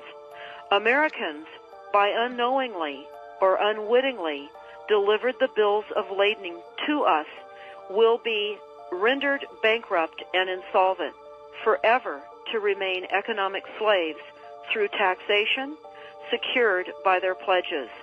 They will be stripped of their rights and given commercial value, designated to keep us a profit that will be none the wiser.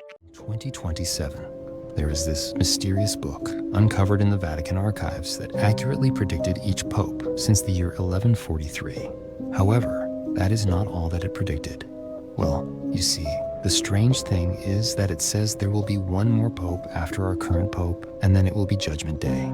It may sound like a creepy coincidence to you, but in St. Paul's Basilica, bordering the whole sanctuary, is a set number of markers that are meant to house the photo of each pope. The crazy thing is that the saying is once the markers are all filled up, Judgment Day will ensue. Interestingly enough, it said that it took 422 years to go from the first to the halfway mark, and considering that the middle pope was in the year 1585, it will make the end of the word in 2027. It doesn't just stop there either, because Pope John XXIII had always said that the world was going to end 2,000 years after Jesus Christ's death. And if we do the math, coincidentally, we will end up in 2027 too. So Top 115 and hold steady. All right. It didn't blow up yet. Oh, by the way, meet the aerial film crew. I just thought this was a cool shot. Oh yeah, I'm getting shocked right now. This time I just used the electroscope as a quick voltage check. Woo! Now that's a few thousand volts right there. All right, let's see if there's enough current to make this Franklin bell work. Oh, dude! Freaking working, buddy! Yeah! It's a really cool process. The aerial wire places a positive charge on this can, which then influences the foil ball to deliver electrons from the grounded can, which is directly connected to Earth. The clouds finally opened up, so I connected up the corona motor. Like before, one side was connected to ground, while the other was attached to the aerial wire. And after just a few seconds, hey, she's spinning! This is just remarkable. It never really spun that fast, but I just sat and enjoyed the miracle. I mean, I quite literally was siphoning energy straight from the atmosphere. This motor was operating off of several kilovolts, which you could actually hear if you stopped the motor and brought your finger near the aerial wire. That's the sound of coronal discharge. Not long after, the wind started picking up, so we packed up. This Bible from 1813 has something very interesting. It is a facts page that contains a list of people and events in chronological order. It says, whereupon we reckon that from Adam unto Christ are 3,947 years, 6 months and 10 days. And from the birth of Christ to this present year is 1814 years. Then the whole sum and number of years, from the beginning of the world unto this present year is 5,788, 6 months, and the said are 10 days. In the year 1814 the world really was 5,788 years old. This year, 2022, the Earth would be approximately 5,998 years old. Here we go again, guys. So I'm in the middle of filming my daily radar that I do on my website, arianamasters.com, where I go over the entire planet, satellite radar, and also tower activity here in the US. Oh my gosh, guys. Check out what I'm seeing here. So we had, in Texas, we had this crazy activity. Texas, Louisiana, over to Georgia, the panhandle of Florida, up into South Carolina. It was just like a giant rave of zip zaps. Keep in mind, this area, it's bone dry at this time, right? And there's no moisture coming through here, and the towers are just kind of going absolutely insane simultaneously. And then they all died down simultaneously. And then something crazy happens that I've never seen firsthand. I've seen other people share this stuff. I never thought I would see it in person, but I'm about to show you guys. So all the towers kind of died down. And then at 7 p.m., they start to swell up again with this glow. Every single dot, every single area of glow here is a tower. And then at around 10 o'clock at night, I start to see this. You see these here? Well, it might not look like much, but it's about to. Look at this, guys. Look at this. It's a spiral. It looks like frequency generation. It's going all over the entire eastern seaboard and into the middle of the US. That's a wide area. Look at that, guys. And check this out. Boom, boom, boom. This is the frequency generation that we hear about in sea theories, and it's right here on radar. Look at that. I mean, are you seeing this? That is crazy, guys. And this is over, the same area that we've just seen so much crazy activity for the last couple of months. And like I said, I do these daily, I do this every single day where I do a show and I cover everything. So I know what's going on here, and all the people who watch the show know. And this area's been getting hit hard with some wacky stuff. I sent a screenshot of this too to ChatGPT. I'm like, hey, explain this. You know what it said? It said, well, it looks like maybe there's some unusual patterns of precipitation. And I said, well, no, actually, this area is bone dry. It's been bone dry, and they've had an issue with fires. It said, oh, well, you know what? It's probably migratory birds and insects. Welcome to the New World Order. Look at this. So we're in like one of the lowest social economic areas in Sydney. They made this during COVID, during the lockdowns. They did all this, and it looks very dystopian. Camera's good. That's gonna have facial recognition one day, and then here you're gonna have to tap on like this. So it won't work. It's all conditioning, First we had the tickets that you put on the bus, you put on the train, and they went to the Opal cards. Then from the Opal cards that you tap, it went from your phone. So now you tap with your phone. Next step is tap with the microchip. Everyone's already been conditioned with all the steps. People will just accept it, and they'll be like, oh yeah, that's just the world evolving.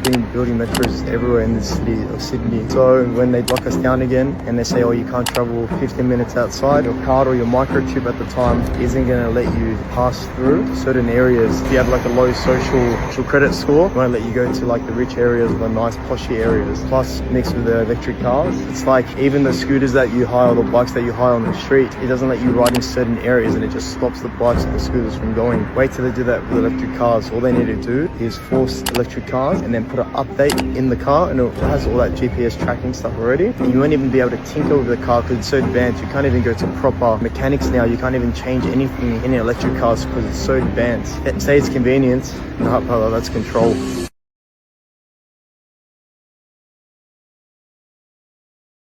Private information in the blink of an eye. 2 students at Harvard have created new technology that gives users access to your name, your phone number, and address just by looking at you. Harvard University students are known for being ahead of the game, and Anfu Nguyen and Kane Ardafio are living up to the hype. The 2 juniors have created software that pairs AI facial recognition with public databases, and with a single picture can pull up a person's name, phone number, address, and digital history. It took them about a day to create it. So we were just kind of like playing around, seeing, what are the possibilities of code? The guys used the Meta Ray-Bans from Facebook's parent company, which have cameras right on the lens. But a phone could do this too. That camera streams video back to the software on their laptop. And using AI tools, it runs a face through the program to gather private information within about a minute and a half. It's literally a proof of concept and a warning shot. This is like the warning shot that could be heard around the world. So I'm both excited and both really scared, right? To the point where it probably will keep me up at night at a certain point from a cybersecurity and privacy aspect. So every bit of this is legal. There are restrictions on how governments can use this technology, but not people. Something top of mind for the guys who are hoping state and federal governments step in.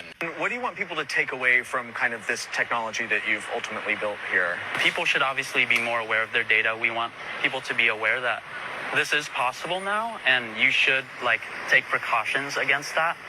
Kane and Anfu have created a way for people to take their names off these public databases. This is what they put together. I think it was like a link to like a Google Doc, but I just took a screenshot of it to make it easier. So you guys can pause and read this. There's got to be some stuff put in place because we move in at an exponential rate. We're moving fast. Now, granted, a lot of information is public. You know what I'm saying? You can just like look it up, but like if people start creating apps like these and connect it to the glasses, et cetera, et cetera, et cetera, it's just 10 times easier. Imagine somebody walking by you getting all your information on the spot.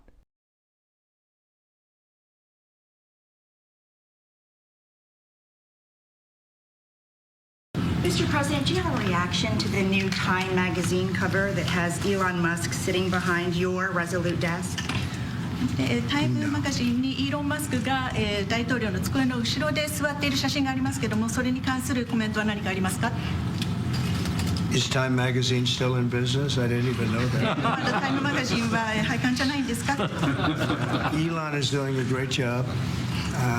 He's finding tremendous fraud and corruption and waste.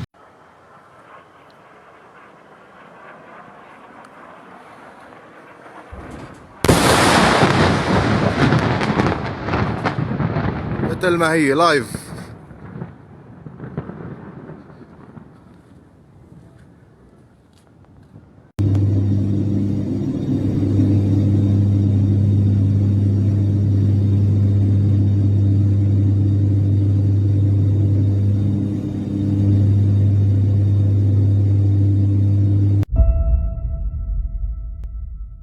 Okay, because I think you were talking about denuclearization, Correct. and that's where the cutting of the spending came in. I never said cut. No, it's not in these days. I'd love to cut defense spending, but not now, because you have China, you have Russia, you have a lot of problems out there. No. In fact, no. What I have said is, we spend a lot of money on nuclear missiles, nuclear weapons. The level of destruction is beyond anything you can even imagine. It's just bad that everybody has to spend all this money on something that if it's used, it's probably the end of the world. Wow. I don't know what to say to that. You know, when I listen to these climate lunatics and they talk about global warming, and they say the ocean's going to rise 1/8 of an inch in the next 300 years, and you know, and nobody ever talks about nuclear weapons or some of the other things, but the nuclear weapons in particular right now. And they talk about the climate, and they talk about the dangers of the climate, but they don't talk about the dangers of a nuclear weapon, which could happen tomorrow. They say in 300 years, I watched Biden for years say the existential threat. He loved the term existential threat. Our greatest existential threat is from the climate. And I said, no. The greatest is sitting in shelves in various countries called nuclear weapons that are big monsters that can blow your heads off for miles.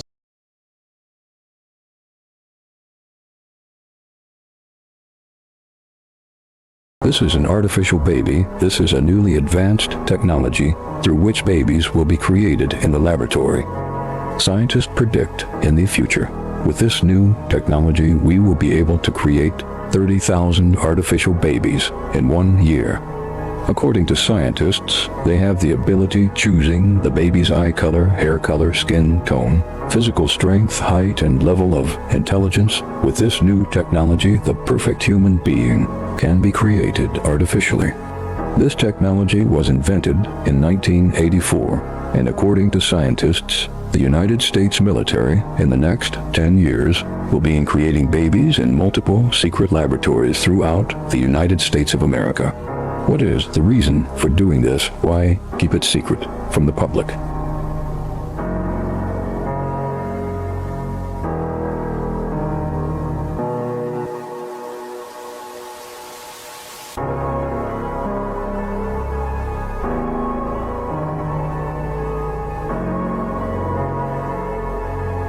Given through inner guidance. The popularization of these practices is not merely a trend. The initiation into the New Age is happening in a real and official capacity in our world today.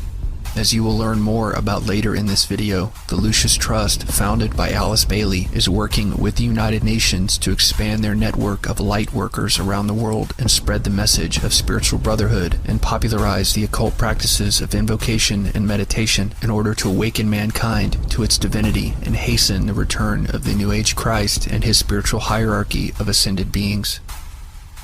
There is a mainstreaming of the of the sort of Enlightenment impulse. It's kind of fun going through history and seeing how things that seem weird or New Age or fringe or whatever 2-3 decades later are being discussed at Harvard.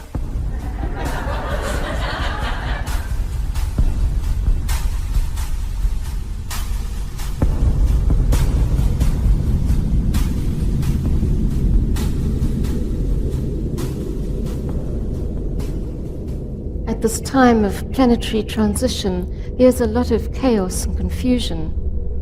And the emerging light is revealing the rather dualistic nature of the human condition. But through these revelations, humanity is beginning to touch a vision of unity and oneness. And many are subconsciously aware of the inner worlds opening up and the dawn of a new spirituality. And the New Age movement, of course, has developed now with all its many facets, both good and bad. And at the heart of this movement is the idea of a new world based on love and sharing. And it's only when we've developed that ability to see whole that a planetary healing and a truer understanding of our destiny as a planetary light bearer can occur. And as light continues to descend on Earth, we see a rapidly growing interest in meditation and visualization techniques. And as more people start working in meditation and mindfulness and concentrated thinking on areas of human development, the world is steadily filling with light to focus the consciousness as high as possible in the mind. Okay, so how do we get access to that? Our genius, so to speak. The answer is in finding moments of presence and stillness. And what that means is basically stopping the thinking mind. To actually create an opening is finding that dimension within you of stillness, the state of Zen, maybe, to have access to the deeper part of who you really are requires thoughtless awareness. And this is something that even Einstein spoke about. Stillness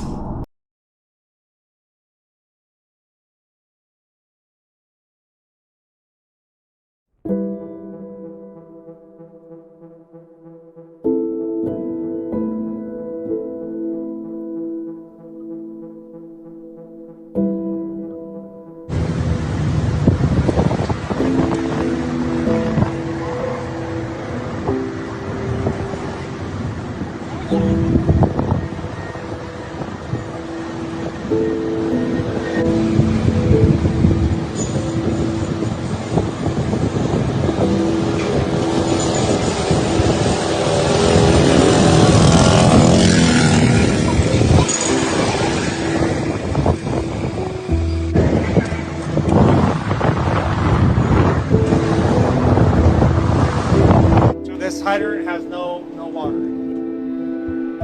I mean, you want 50 to 80 is your ideal hydrant pressure. And what have you got? I'm bouncing between 0, 50. Does anyone want to tell me why the Coast Guard would want to draw a nuclear symbol on December 18th, 2024 with an aircraft in the sky? I'm very curious.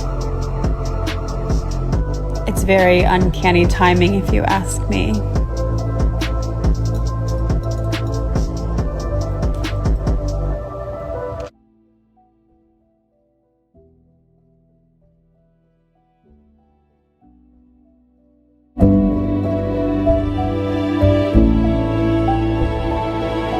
Have a bombshell to report to you, ladies and gentlemen. The secret ingredient in vaccines has been found. A peer-reviewed study published Friday documented 55 undeclared chemical elements which have been detected in the exotic COVID gene therapy technology from brands Pfizer, Moderna, AstraZeneca, CanSino, Sinopharm and Sputnik V.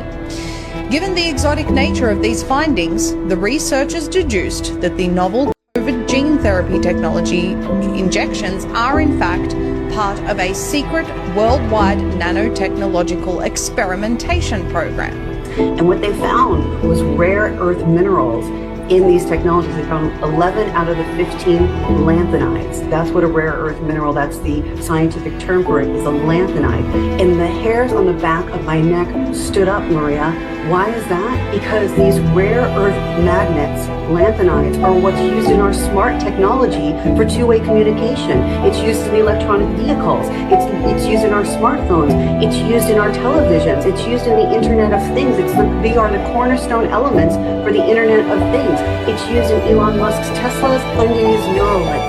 In the midst of everything that is going on in California right now, with wildfires completely obliterating entire neighborhoods, devastating families, taking lives, I am completely haunted by this tweet and map that I will insert into this video that I saw on Twitter in October of 2022 that literally writes off large portions of the global south and marks them as being uninhabitable in about 20 to 30 years. Now, what sticks out is that Canada looks like it is one of the, if not the most habitable place on the face of the planet in about 20 to 30 years. Now, mind you, this map was released in October of 2022. By January 2023, January 1st to be exact, Canada made it illegal for all non-citizens to buy residential properties in Canada. Coincidence? I think not. It's almost as if they know what's coming and they don't want everybody running into their country as a safe haven. What do you think? More than 100 years ago, Rudolf Steiner wrote that in the future, we will eliminate the soul with medicine. Under the pretext of a healthy point of view, there will be a vaccine by which the human body will be treated so that the human being cannot develop the thought of the existence of soul and spirit. He would be extremely smart, but he would not develop a conscience. And that is the true goal of some materialistic circles. A viral video which claims to be a leaked 2005 presentation to the DoD by American geneticist Dean Hamer shows a man briefing a room of men about the VMAT2 gene, the God gene, and how it can be suppressed with the use of vaccines.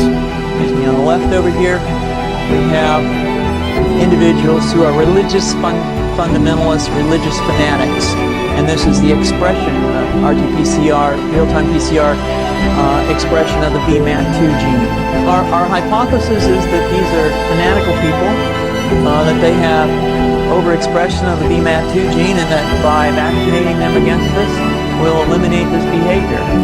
In 2002, former news anchor Ryan Harper claimed in the Welcome to the Smart City Revolution panel. We're going to discuss a very exciting topic, which is how we're going to live our lives and how we're going to work in the cities of the future. The 15-minute cities that everyone is talking about now is the Great Reset's trendy new name for open-air prison camps.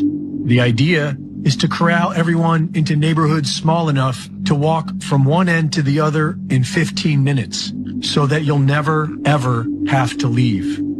Is your name listed as a stakeholder of any of the redevelopment plans regarding a smart city? So I'm sorry, but I asked for testimony pursuant to the agenda, and there's nothing on the agenda about smart cities. And if we could also refrain from yelling. Okay, thank you. I appreciate that, and I'll provide clarification. Smart cities is everything about housing. I do not consent to AI control. I do not consent to smart cities. Excuse me. Okay, I appreciate your comments again. I do really need to stick to the items on the agenda. You know what? Your agenda. The wildfires have taken lives. There's growing concern. Developers are now trying to take the land. We know very well that you guys, as the third largest stakeholders, the state, do want that land and can take it when you deem it a natural disaster. Funny how all the common people were taken out.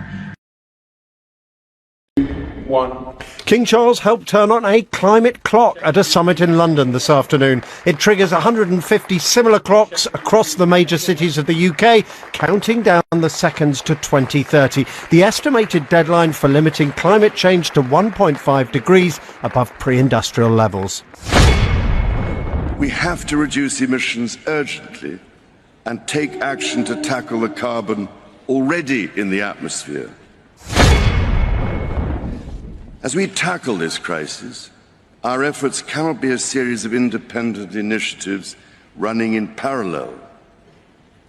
The scale and scope of the threat we face call for a global systems-level solution based on radically transforming our current fossil fuel-based economy to one that is genuinely renewable and sustainable.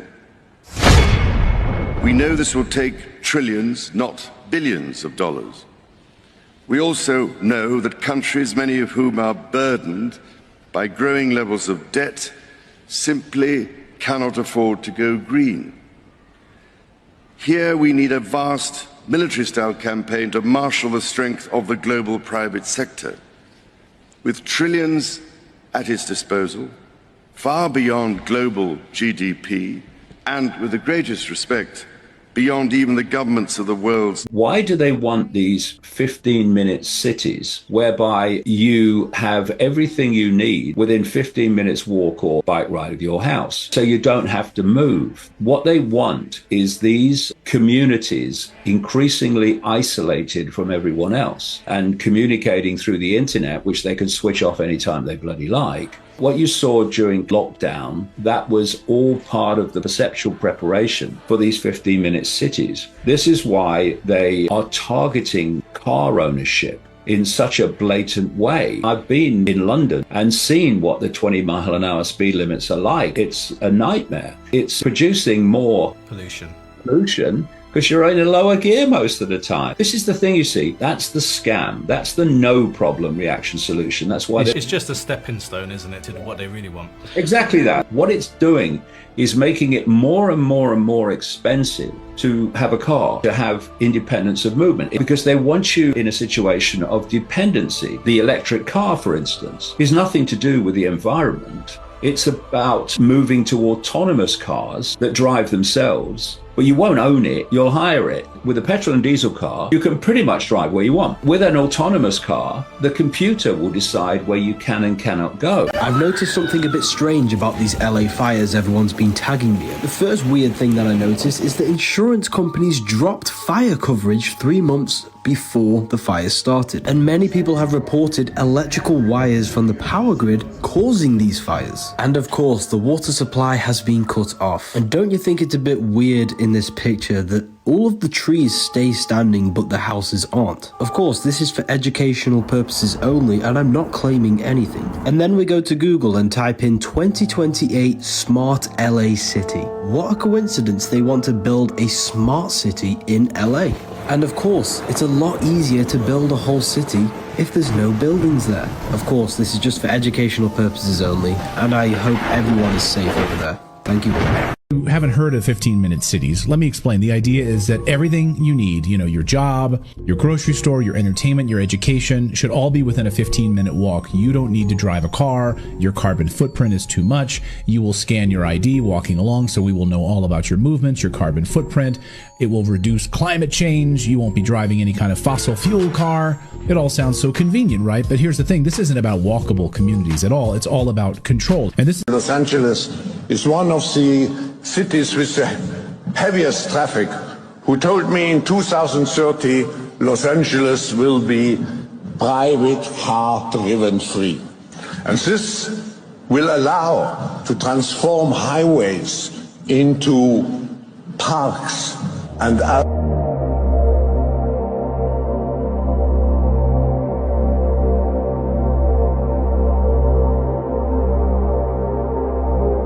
Just another coincidence, right?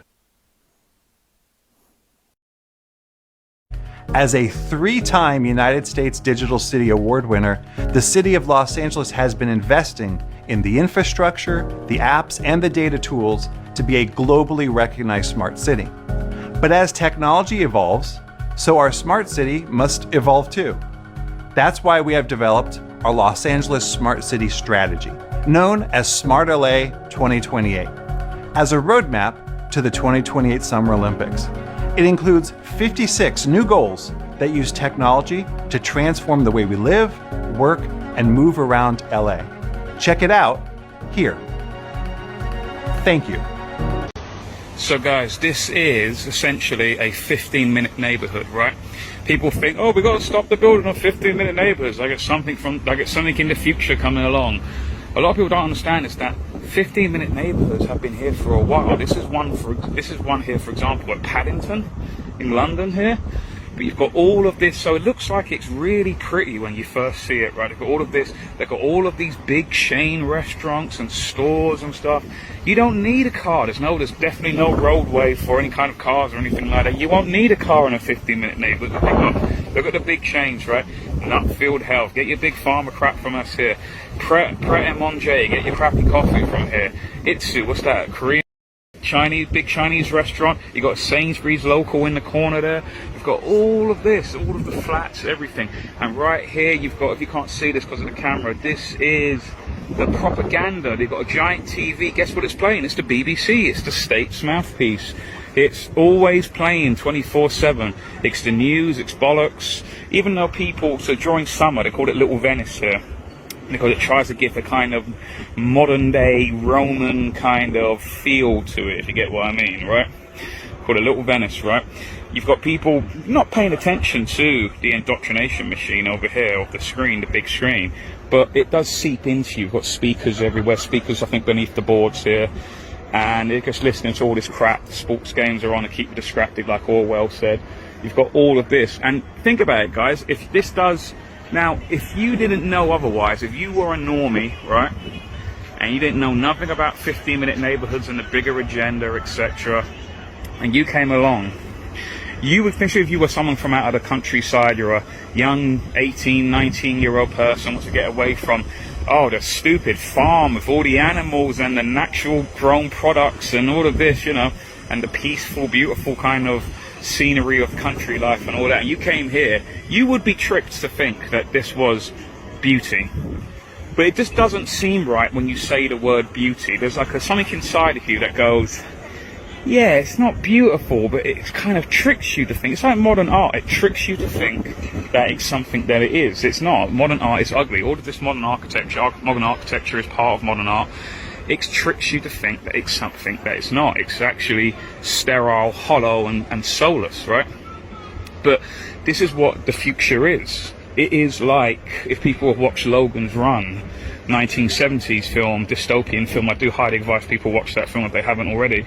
It is the Dome City from Logan's Run. But this is what's happening. It's happening. The infrastructure is here. It's being slowly built around us. And a lot of people just aren't noticing it. Many people just think this is beautiful. But really, in reality, it's not. Anyone see you come in? I took the stairs. What'd you find? I got a look inside the Eden Pay platform. And it's a whole lot more than a glorified bank card. In fact, the whole financial part is maybe 10%. What's the rest of it? A combination of things. Surveillance, tracking, biometric reporting, social credit. I mean, they may be planning to start with the money, but whoever has control over this system has control over the whole world and everyone in it. Well, you said social credit, which means they're going to force you to either conform or be kicked out of the system. Yeah. And if you lose access to Eden Pay, then you can't even buy food. They're going to pretend like it's not mandatory. Act like we actually have a choice. Download the app or starve to death. Pretty powerful marketing campaign. Yeah, my guy on the inside says he has the smoking gun that connects all this and a whole lot more directly to Stoningale. And he's willing to hand it over. Do you trust him? Do you want to know what cities like Los Angeles, California, Maui, Hawaii, Santiago, Chile, Valencia, Spain, and Catania, Italy have in common? Last year it was announced that all of them would be smart cities, much like the city of Los Angeles. And coincidentally, each one of those cities experienced a devastating fire that destroyed millions and possibly billions of dollars. It's crazy that now smart cities are having a reputation of catching fire. And that should also beg the question, what other cities around where we live and around where you live are scheduled to be part of smart city movement? And just in case you're curious, some of these are major cities like San Jose, California, Cary, North Carolina, Dallas, Texas, Chicago, Illinois, Austin, Texas, Columbus, Ohio, Pittsburgh, Pennsylvania, I'm not saying that any of this is going to happen in those cities. This is simply for informational purposes only, and I'm just trying to make people aware. LA 2.0 plan. Tonight, I also want to send our love to everyone affected by the terrible wildfires raging in California. We're praying for you all. We love you all. We're going to be there very soon. I'm going to go out there on Friday to see it and to get it moving back. We're going to get some of the best builders in the world, and we'll get it moving back. Together, we will rebuild Los Angeles better, more beautiful than ever before. We're going to get it going. We have the best builders in the world. It's the only people that could do it. Nobody else knows what the hell they're doing. And in 2028, the Los Angeles Olympics will be one of the great sporting events and patriotic celebrations in history. I was with Gianni, the head of the Olympics, and because of the wildfires, they're going to do a special job. They're going to really do something very special for the Olympics. And the opposite, some people say, oh, maybe the Olympics can't go there. It turned out just the opposite. They came to see me the other day, and the committee, and it's just the opposite. So the Olympics is great. And Johnny, for the others, you know, the World Cup, Johnny is the head of it. We had our top people, Wasserman. They all came in on the Olympics, and then I saw Johnny. And we got the World Cup, too. And, you know, I got both of them. I got the Olympics, and I got the World Cup. And I said, you know, it's too bad. One was in 2026, and the other was in 2028. So, Johnny, thank you for the World Cup. And everybody, thank you for the Olympics. We're going to have a great time. Substantial completion down to over ambitious about everything, down to over 20,000 acres now. But what most people are probably not aware of is that the day before, on January 6th, Governor Newsom was marking the track laying phase of the high-speed rail with completion of key construction and continued partnership. So he had joined community leaders and workers to celebrate the beginning of the track laying phase and substantial completion of a 22-mile stretch. Now, this is all part of his plan called Building California, whose motto is build more faster. And it almost sounds like he got help from Biden on that slogan there. So now, anyway, this involves over $180 billion invested into California's infrastructure.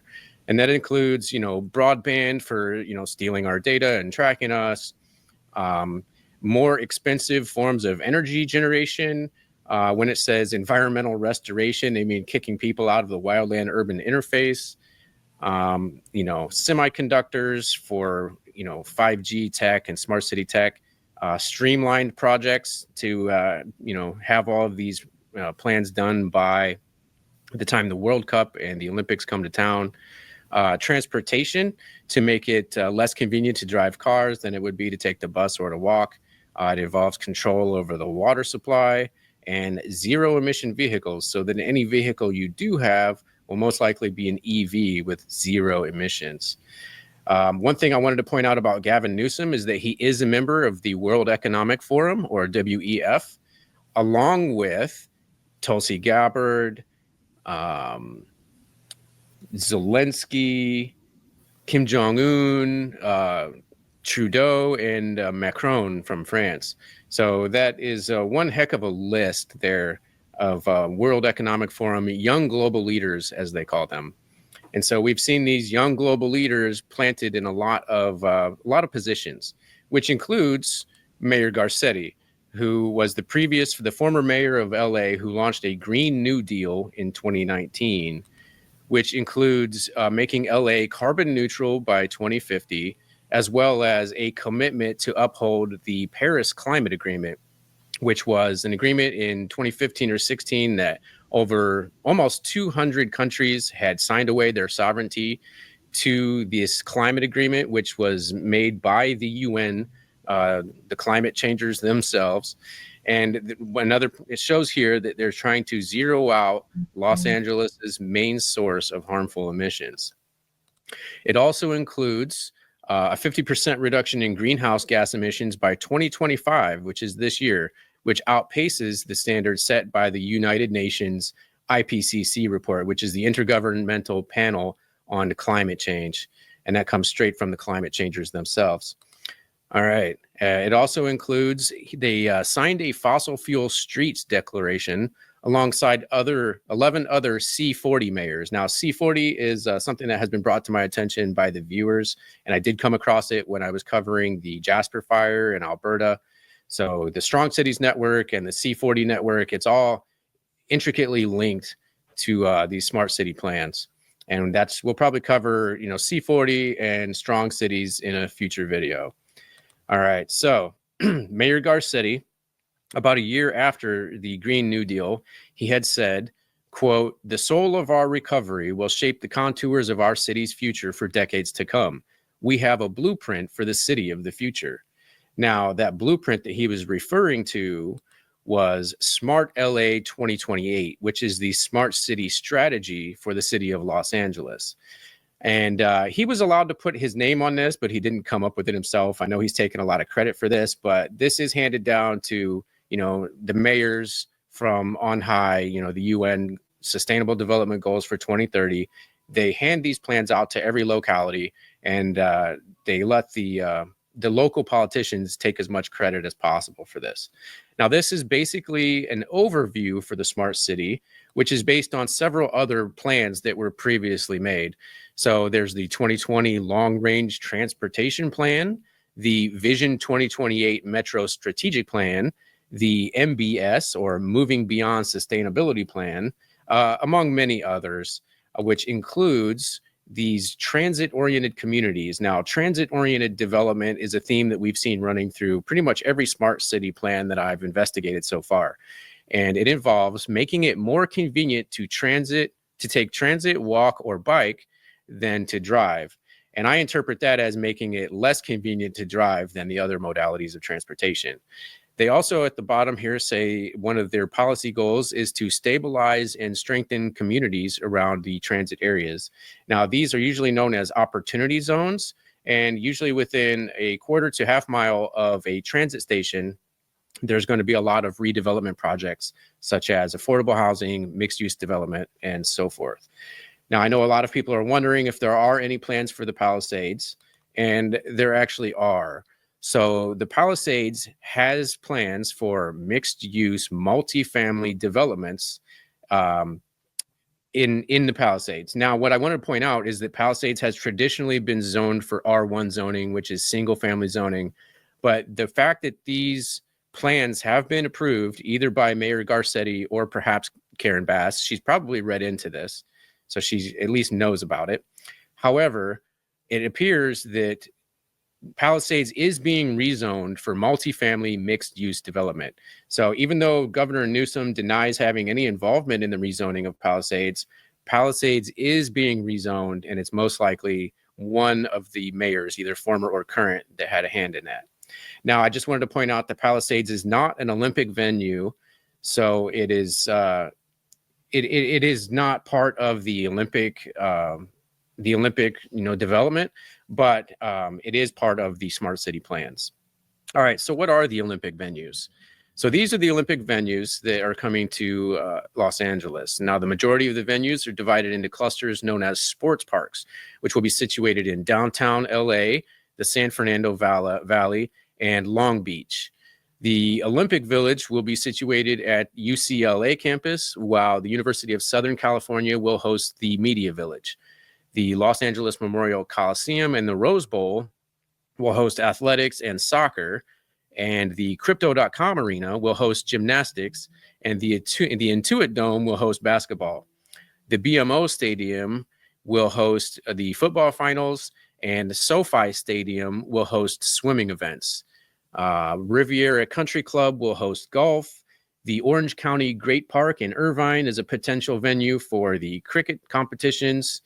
There is going to be, like I said, swimming at the SoFi Stadium, and artistic swimming at Long Beach, and diving at the historic projects that are involved for the Olympics. And he calls this the 28 by 28 initiative.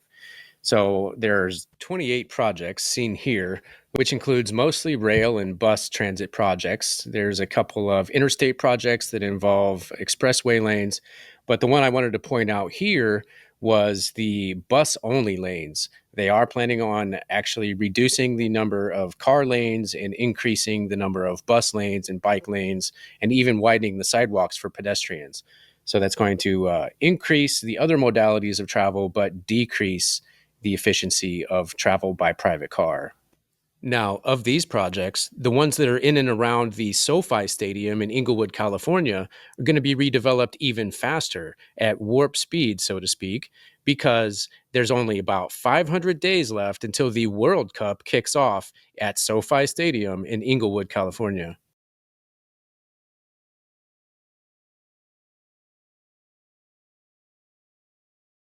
And even the World Cup page has a section on human rights, and they addressed potential human rights impacts. They say that the World Cup has asked each of the prospective host cities in Canada, Mexico, and the United States to submit a human rights stakeholder engagement report as part of their bid to host the games during the World Cup in 26. In these reports, cities were expected to set out how they are working and will continue to work with stakeholders to identify and address potential human rights impacts associated with hosting the tournament, and to maximize opportunities for a positive human rights legacy. Now, when it comes to a positive human rights legacy, I don't think that's going to be very likely to come out of this. I think what we're going to see is a showcase of human rights impacts and a negative human rights legacy that comes out of this redevelopment plan and relocation plan. Through my area, and we did take it a few times to downtown and car. Now, as Tracy told me, 8. Now, will take place between now and then. They also say in the same graphic here that they are going to use proactive technology that identifies fire, violence, and other risks to the health and safety of LA residents even before a 911 call. Now that implies, their biometric cameras and scanners and artificial intelligence with predictive analytics. It's basically pre-crime, which I'll get to more of that later. Now, some of the smart city data points that we have here are that they will be using IoT, which is Internet of Things. That's going to be a network of sensors that's connected to 5G, and it details the real-time tracking and movements of just about everything, every device, and even Internet of Things. There's going to be RFID tags that have been miniaturized, and they will be inserted in non-electronic devices. Even clothing, such as shoes, pants, and shirts, may actually contain these Internet of Things RFID tags that can be tracked everywhere around LA with the sensors that are being put in place. Now, they also talk about smart city data and tools practices, which include effective cross-department, government to resident, government to business, and machine-to-machine information sharing. Now, what they left out here was the resident to government information sharing, which is going to be sharing all of your data with the government and the corporations they work with. Another thing that they talk about here is smart city connectivity and digital inclusion, which is integrating public and private offerings, which is basically public-private partnerships, also known as fascism, to keep track of all of this stuff. One of the programs that's involved is called Digital or Data Angels, and Data Angels uses a lens of equity, whatever that means, to scrape and mine data, stitch together insights, and provide policy recommendations. Now, this is all part of their electronic social governance, which is going to be, a lot of policy is going to be governed by AI or electronically. And I know I've brought that up before, but I just wanted to show that, this is part of the plan. All right. And they go into smart policing, which enables a safer Los Angeles by enabling proactive community outreach to prevent future crime. Now, this is those predictive analytics that I was talking about and the biometrics that are going to track everyone, also through Internet of Things. So everyone will be tracked in real time, and predictive analytics will be used to predict when you are about to commit a crime. Now, if anyone has seen the Tom Cruise movie Minority Report, this is a very dystopian version of that is coming to pass. All right, so now this is based on the I3 consortium, which, along with the city of Los Angeles and other public and private partners, have formed a consortium to develop an open source platform called the Intelligent IoT Integrator, or I3. And it's going to use real-time Internet of Things data streams between device owners and third-party applications. This also includes security camera data aggregation, which is going to include biometrics and so forth. All right, so LA is a founding member of the World Council on City Data, which enables cities to use data to design and measure the performance of city services and quality of life impacts on its communities. It goes on to say that the city of Los Angeles serves as one of the leaders to set the global agenda for standardizing city data. So it almost looks like this is going to be a model for the rest of the country, if not the rest of the world. Now, one of their timelines here shows that they are currently already expanded environmental sensors across LA. And this is allegedly to inform remediation of environmental quality concerns like noise and air quality, but it's going to be so much more than that. Now, over the course of the next year, they're going to be building their Internet of Things platform through public-private partnerships, also known as a form of techno-fascism. Now, by 2028, their goal is to deploy the smart grid, to build and deploy the smart grid for LA for continuous monitoring of not just the power grid, but it also says to empower customers to control and limit their power consumption by 2028, which is kind of ironic that they use that wording, empower, because it's really empowering customers to disempower themselves, which is kind of ironic. All right, so this brings up security and ethical concerns with smart city infrastructure. The proliferation of smart city infrastructure has resulted in substantial concerns around cybersecurity, for example, securing Internet of Things devices, and potential unethical uses of smart city infrastructure for the detriment of residents. So their challenges include increasing security issues related to the exponential increase in smart devices and data sharing interfaces, as well as smart infrastructure like facial recognition, high-speed connectivity, sensors, etc., which can be used to discriminate against specific communities, such as truthers and so forth. All right, continues on to say that data privacy concerns, as the city of Los Angeles intakes more and more data, whether personal or de-identified, they must be cognizant of resident privacy concerns and take steps to ensure the ethical use of this data. Their challenge includes public concerns about government data privacy, bias, surveillance, and security. And so, yeah, I just wanted to say that that is actually one of the main goals, is to steal our data and use it to track and predict everything we're going to do. And of course, that does raise privacy concerns as well as, security concerns over our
Run ye to and fro through the streets of Jerusalem, and see now and know, and seek in the broad places thereof, if ye can find a man, if there be any that executeth judgment, that seeketh the truth, and I will pardon it.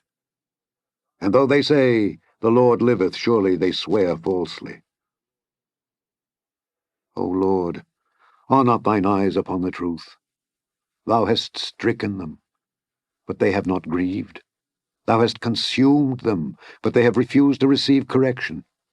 They have made their faces harder than a rock. They have refused to return. Therefore I said, Surely these are poor, they are foolish, for they know not the way of the Lord, nor the judgment of their God. I will get me unto the great men, and will speak unto them, for they have known the way of the Lord, and the judgment of their God. But these have altogether broken the yoke, and burst the bonds. Wherefore a lion out of the forest shall slay them, and a wolf of the evenings shall spoil them. A leopard shall watch over their cities. Every one that goeth out then shall be torn in pieces, because their transgressions are many, and their backslidings are increased. How shall I pardon thee for this? Thy children have forsaken me, and sworn by them that are no gods. When I had fed them to the full, they then committed adultery, and assembled themselves by troops in the harlots' houses. They were as fed horses in the morning, every one neighed after his neighbour's wife. Shall I not visit for these things, saith the Lord? And shall not my soul be avenged on such a nation as this? Go ye up upon her walls and destroy, but make not a full end. Take away her battlements, for they are not the Lord's. For the house of Israel and the house of Judah have dealt very treacherously against me, saith the Lord. They have belied the Lord, and said, It is not he, neither shall evil come upon us, neither shall we see sword nor famine, and the prophets shall become wind, and the word is not in them, thus shall it be done unto them. Wherefore, thus saith the Lord God of hosts, because ye speak this word, behold, I will make my words in thy mouth fire, and this people wood, and it shall devour them. Lo, I will bring a nation upon you from far, O house of Israel, saith the Lord. It is a mighty nation, it is an ancient nation, a nation whose language thou knowest not, neither understandest.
Put your phone right now.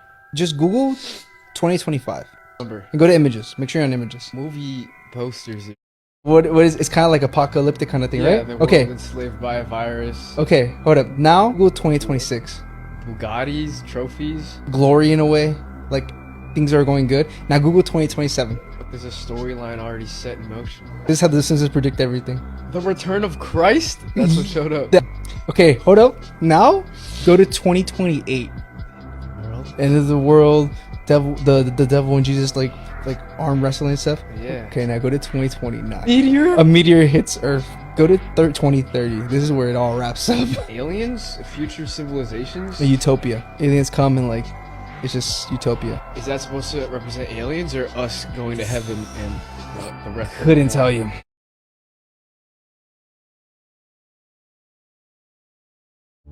In 2020, an exclusive organisation for the world's most powerful people, called Stakeholders, enacted a 10-year transition to a global, authoritarian political system called stakeholder capitalism. It's a funeral of shareholder capitalism, and it's a birth of stakeholder capitalism. You have shown us the way forward. One of their agendas by 2030 is to own the food supply chain. Bill Gates became the largest individual owner of farmland. According to their reports, this is what they want us to eat. GMO wheat, every piece of corn I've ever eaten is GMO corn. So these are things that billions of years of using these products have been done.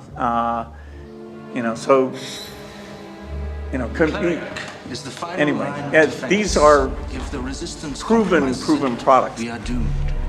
The stakeholders have an initiative to ban livestock. Cows alone account for about 6% of global emissions. So we need to change cows. And increase our consumption of artificial meat, like Impossible or Beyond Meat, both of which I invested in. We'll have the convenience of printing it from our homes. Or luckily for us, today the European Commission has officially declared mealworms to be food. We can choose real meat that's climate change friendly. Mealworms, crickets, grasshoppers. These tiny insects, just over 2 centimeters long, could be key to feeding the planet. You're a family man. Yes, sir. As the stakeholders continue to scare us with their climate change propaganda, climate change. It threatens to tip tens of millions of people over the edge into food insecurity, followed by malnutrition, mass hunger and famine in a crisis that could last for years. we also expose the World Economic Forum's initiatives. The Netherlands will host the World Economic Forum Food Innovation House that are designed to remove ownership of family farms. This means turfing people off their farms. Massive farmer protests have broken out around the Netherlands. Thousands of farmers have been protesting on the outskirts of Delhi. Trudeau is not alone. Leaders from 4 countries, they want governments like India to scrap farmer-friendly laws. Good evening. Farmers all over the country walked off the paddock today and took their tractors to town. Every fifth farmer you see here today will be gone by 2030. Hundreds of French farmers drove their tractors to Paris. Last weekend, once again, I had a colleague who killed himself. You're not the only farmer with this problem. Farmers are heartbroken, absolutely heartbroken, and they don't know where to turn. Thousands of farmers from southeast Mercia. From all over Ireland, we have no option. We are not paying carbon tax. Hundreds of farmers have driven their tractors into the centre of Belgium's capital. Thousands of farmers from across Germany descended on this city. When we all have to go, where does the food come from? Our food security is in grave danger. To watch our free documentary about stakeholder capitalism and help fund an investigation into the stakeholders' plan for acquiring the food supply chain, visit yellow.forum.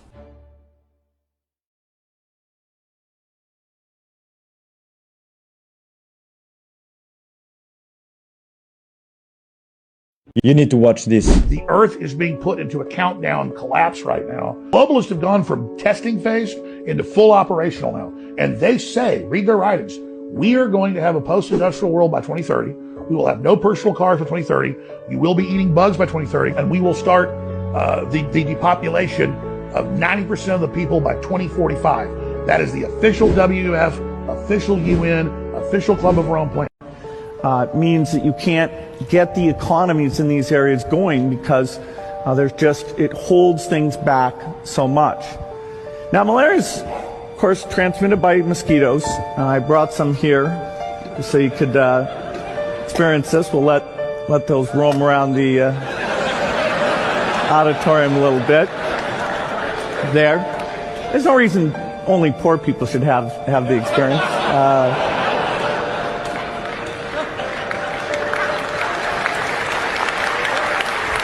Those mosquitoes are not infected, but.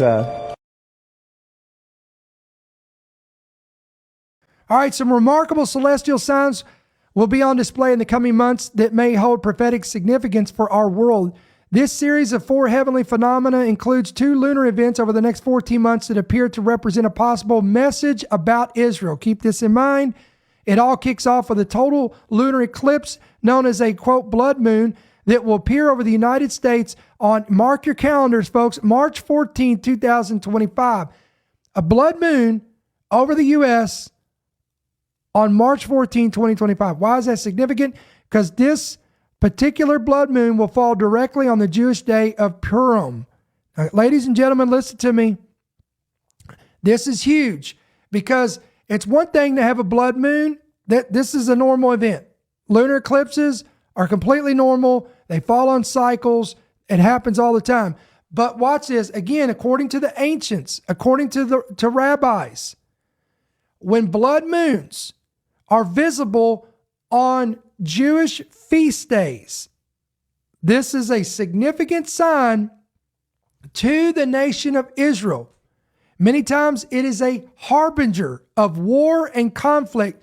So I'm going to go ahead and tell you right now, the fact that this blood moon is not appearing over Israel, but it is forming over the United States of America on the Feast of Purim. By the way, Purim, if you want to know the significance of that, this is when, if you go read the book of Esther, this is when Esther was, she had to rely on calling her people to a full 3-day fast, and she fasted and consecrated herself before the Lord, and they cried out to the Lord, and God intervened, and through Esther's courage and through her call to call the Jewish people to a fast, God completely reversed the assignments of Persia, of quote-unquote modern-day Iran, from annihilating the Jewish people and the nation of Israel.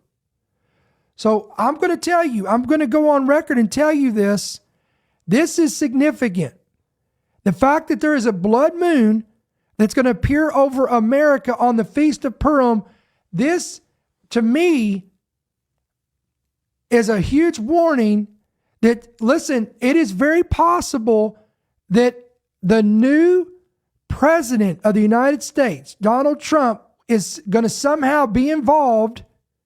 Now, we know he's going to be involved in the Middle East, but is he going to be directly involved with something to deal with Israel and Iran? Again, the Bible calls Iran Persia.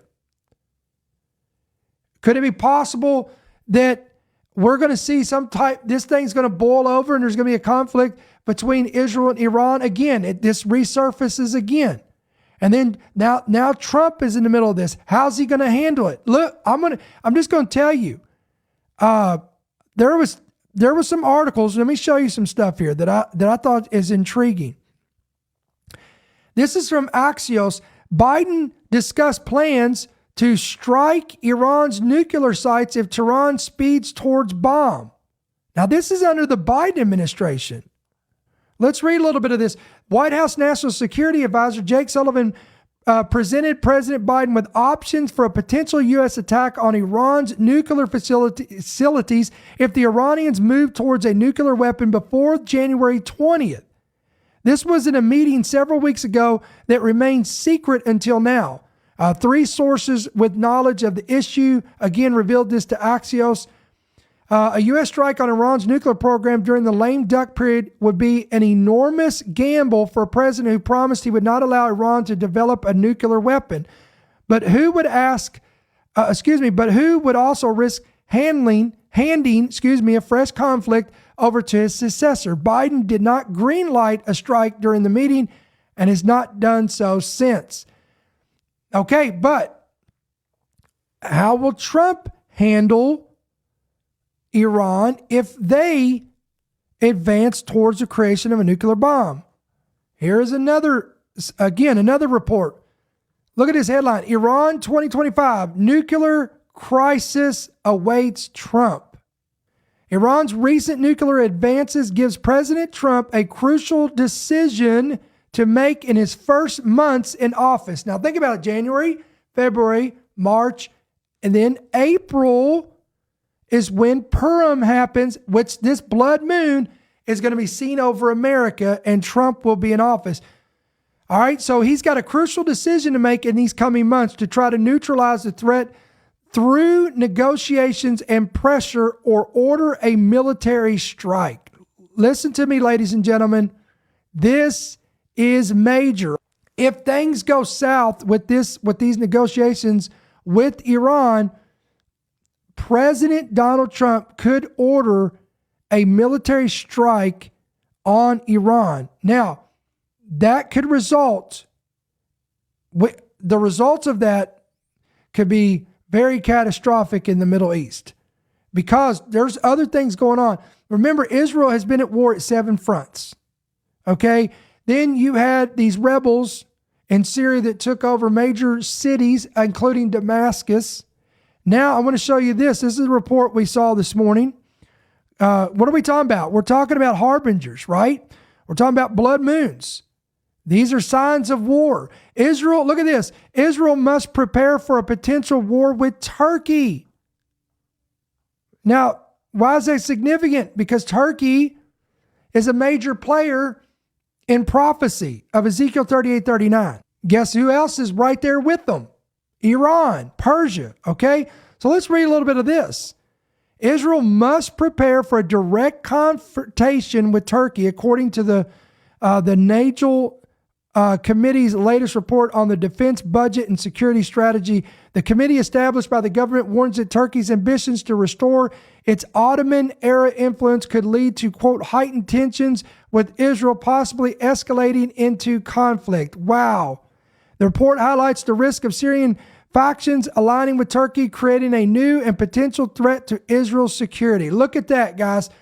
So now we have this possible conflict that Israel will be directly involved with Turkey, which is a major player in Bible prophecy. And we've been warning about that we're seeing the steps getting closer and closer and closer to the fulfillment of Bible prophecy. All right, let's get back over here. I want to go over here. So not only do we have this blood moon that's going to be falling on, and I want to make a correction. I said April a while ago, March 14th, 2025. This isn't when Purim takes place. And so we got all this going on. All right. But there will actually be 2 more blood moons. One is coming this fall before Rosh Hashanah. Let me say that again. Another blood moon will be coming before the Purim one. And it will happen right before Rosh Hashanah. And then the third one also falling directly on Purim, and March 3rd of 2026. Wow, guys. All right, guys, you cannot make this up. You have one on Purim of this year, March 14th. And then next year, are you kidding me? Another blood moon on Purim on March 3rd of 2026. And then we have one coming this fall right before Rosh Hashanah. Again, that's the Jewish New Year. That's when on the Hebrew calendar, they go into the new year. Also, come on. And I read an article from the New York Times that Bill Gates had just donated $50 million to Kamala Harris's campaign.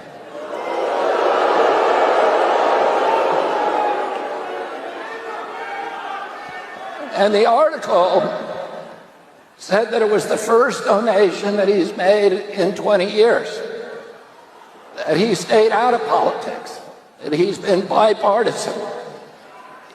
It was a dark money donation. He didn't intend for it to be public. He routed the donation through a 501c4, which was an organization that was set up to conceal large money donations to the Harris campaign. Now, he said, when the Times asked him, he said he had donated zero in the 2020 campaign when President Biden was running against President Trump. And he said this campaign is different than any other. And so he felt the need to do this. Now, do you think Bill Gates made that donation out of a patriotic impulse? Do you think he made it out of a humanitarian impulse? Do you think he made it because he wants global health? Or because he wants to make America healthy again? Well, there was something else, another article about Bill Gates that came out today that said he's just been indicted.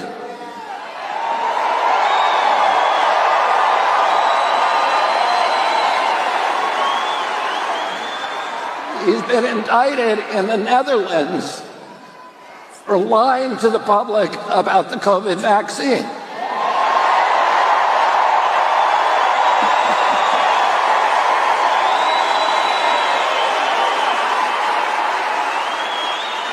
And he's going to have to go to trial. You think that he wants to go to trial here in the United States of America? You think maybe that's one of the reasons he chose to give $50 million to Kamala Harris?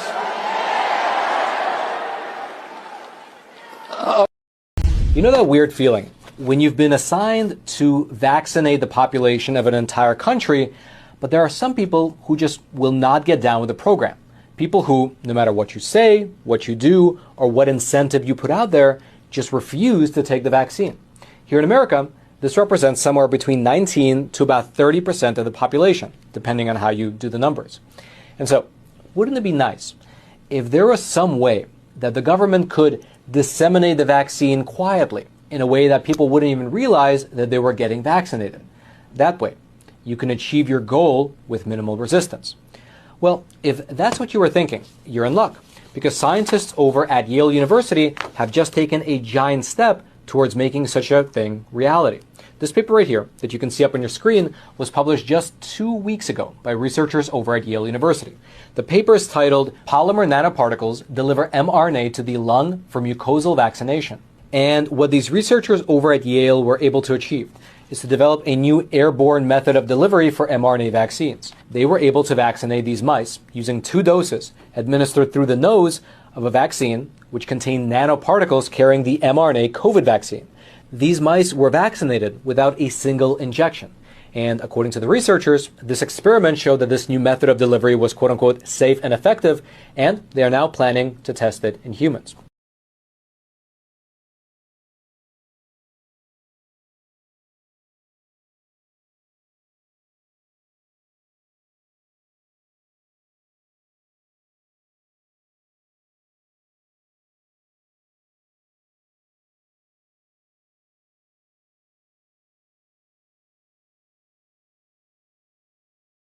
Oh yeah, like I said, I'd been with the CIA for a few years, and then one morning I got ordered to report to a military base, and I was briefed on something called Operation Water the Country.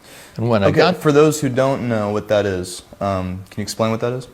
Oh sure, it's a code name we use for the process of removing all the living birds. They used poison gas dropped from airplanes. Now, after the living birds were taken out of the picture, what was the next step? Well, they were replaced with fake birds. They were electronic decoys. They could watch people without them knowing it. What was your role in all of this? Like, how do you know this information? I was in charge of destroying the evidence.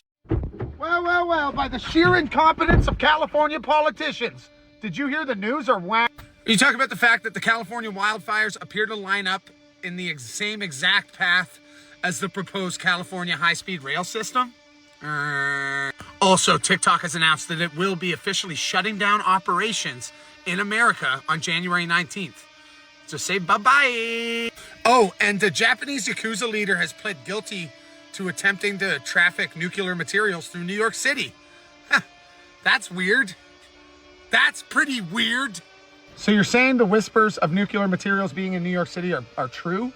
Good to know. Also not what I'm referring to. Firefighting aircraft collides with drone over the Palisades fire last night. 10 million LA residents receive accidental evacuation warning. Nah, bro, Paris Hilton says her heart is shattered after seeing her burned down palace in LA. Everyone pray for Paris!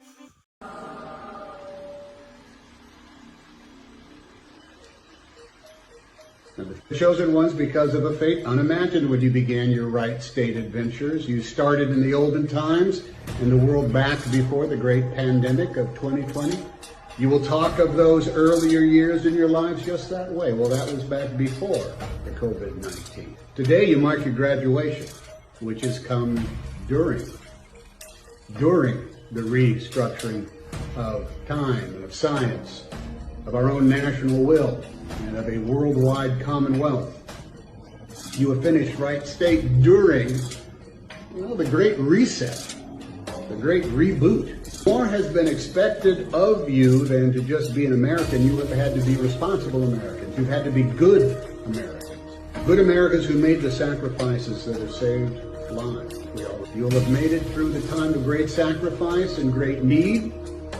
No one will be more fresh to the task of restarting our measure of normalcy than you chosen ones. You chosen ones are going to form the new structures and define the new realities and make the new world, the world after all that we have been through, and after your time in the final years, the final weeks of life. This is the biggest thing people are not talking about. The BRICS nations have an agreement. They are going to move off of the dollar. They're going to stop trading in the dollar. They're going to stop trading in the petrodollar. They are going to start using their own currencies, or they may come up with an agreed upon currency, not the dollar, that they will trade with. This is going to destroy America's economy. You think inflation is bad right now?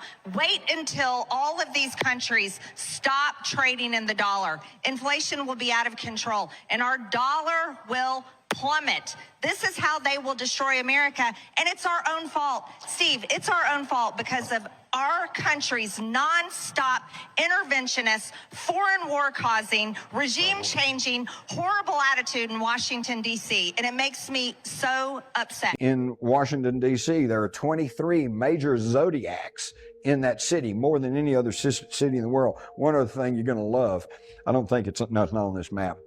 In the earliest plat of Washington, D.C., all the lots are numbered except one. You get up to 665, and then it jumps to 667, 668. So what's missing?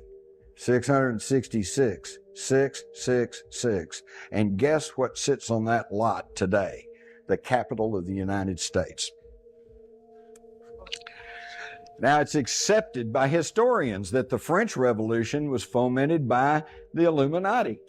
George Washington, big Masonic. So they're passing along the ancient mysteries through Freemasonry. By the way, if you think that the Illuminati is just something you can laugh at and just some kind of boogaboo, here's a letter in 1782 from George Washington where he said, "It was not my intention to doubt that the doctrines of the Illuminati had not spread to the United States. On the contrary, no one is more fully satisfied of that fact than I am." These guys knew more about what was going on than we do today with all our modern technology and all our electronic communications. So you believe in some kind of Armageddon? Yeah, most definitely. We in the last times and days right now. The Illuminati's in effect. See, the Illuminati ain't nothing but like it's gonna be a second Great Depression out here in America.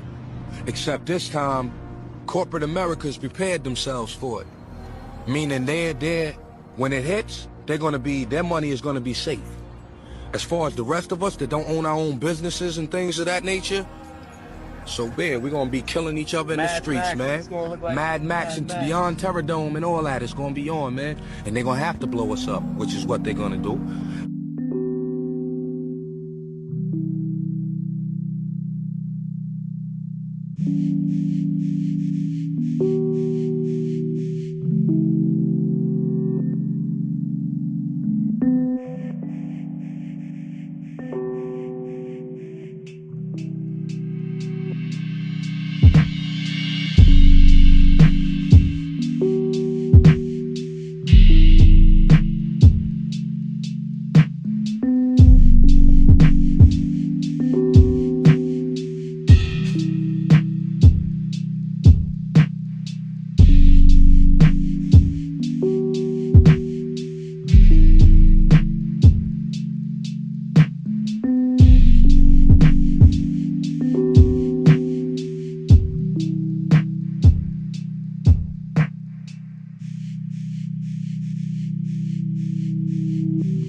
They're too much.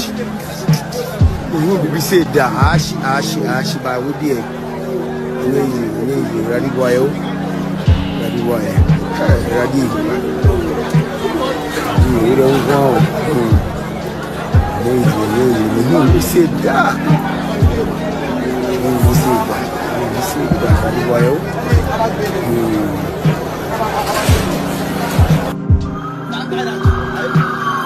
Guidance na mko bada na afira mo ba waja ngana pole sia na mshika ndio wewe sia sio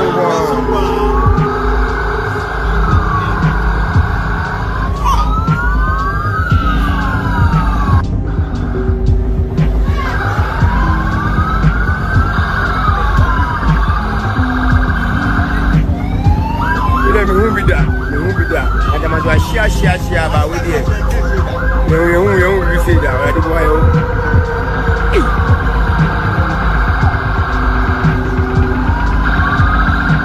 Mayor of Los Angeles, Karen Bass, is under intense scrutiny after she was abroad visiting Ghana when the wildfires broke out in the city.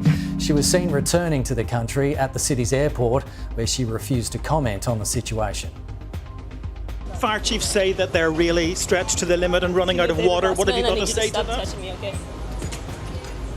Have you no response to that?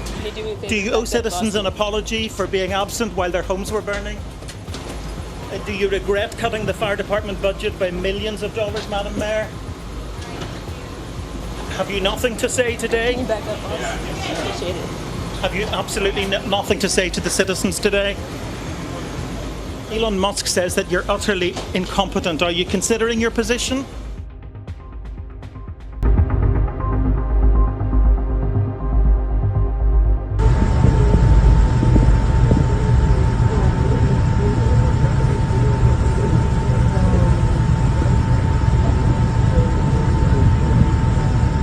Video, the Black Hawk can be seen flying at speed over the Potomac from the left side of the screen.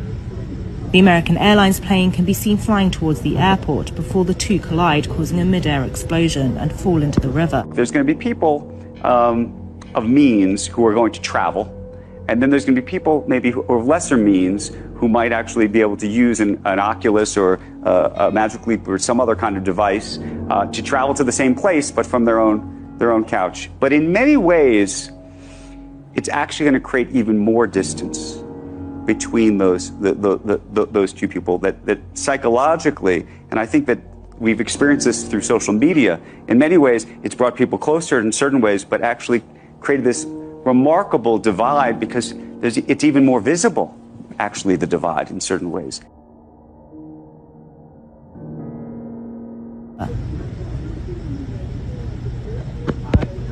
In the second video, you can see the Army helicopter and American Airlines plane travel toward each other.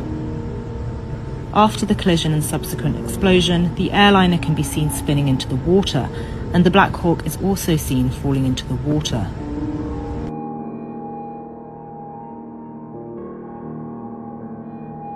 You've flown a Black Hawk. Have you flown this particular corridor in the nation's capital? Yes, many times. I was in the 12th Aviation Battalion for 2 years, and I commanded Charlie Company there, including on the night of 9/11, and I've thrown through that exact airspace many, many times. What can you tell us about that process and what you believe may be implicated in what has happened?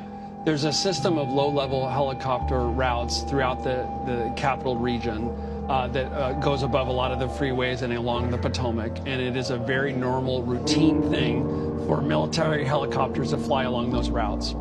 As you're flying past Reagan National Airport, you go down to around 200 feet to deconflict that helicopter passage with the aircraft flying in and out of Reagan.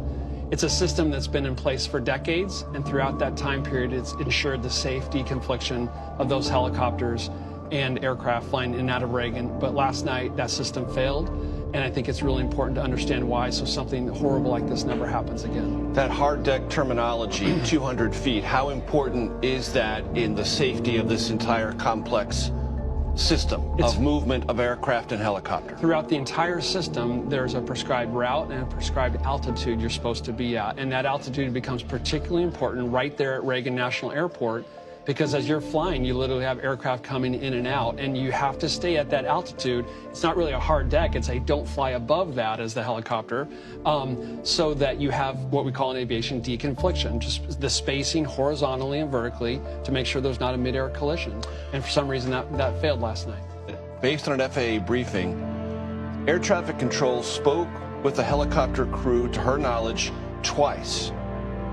And the helicopter crew acknowledged instructions about where to be twice.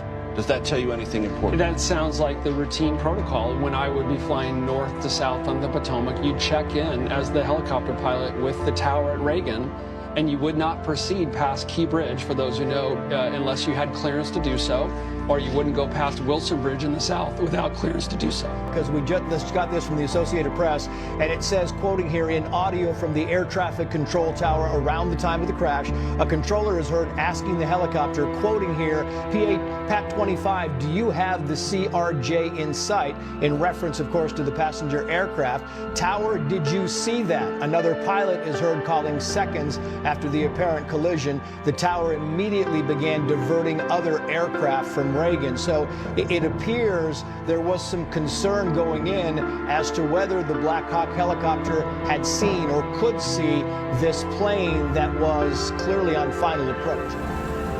I'm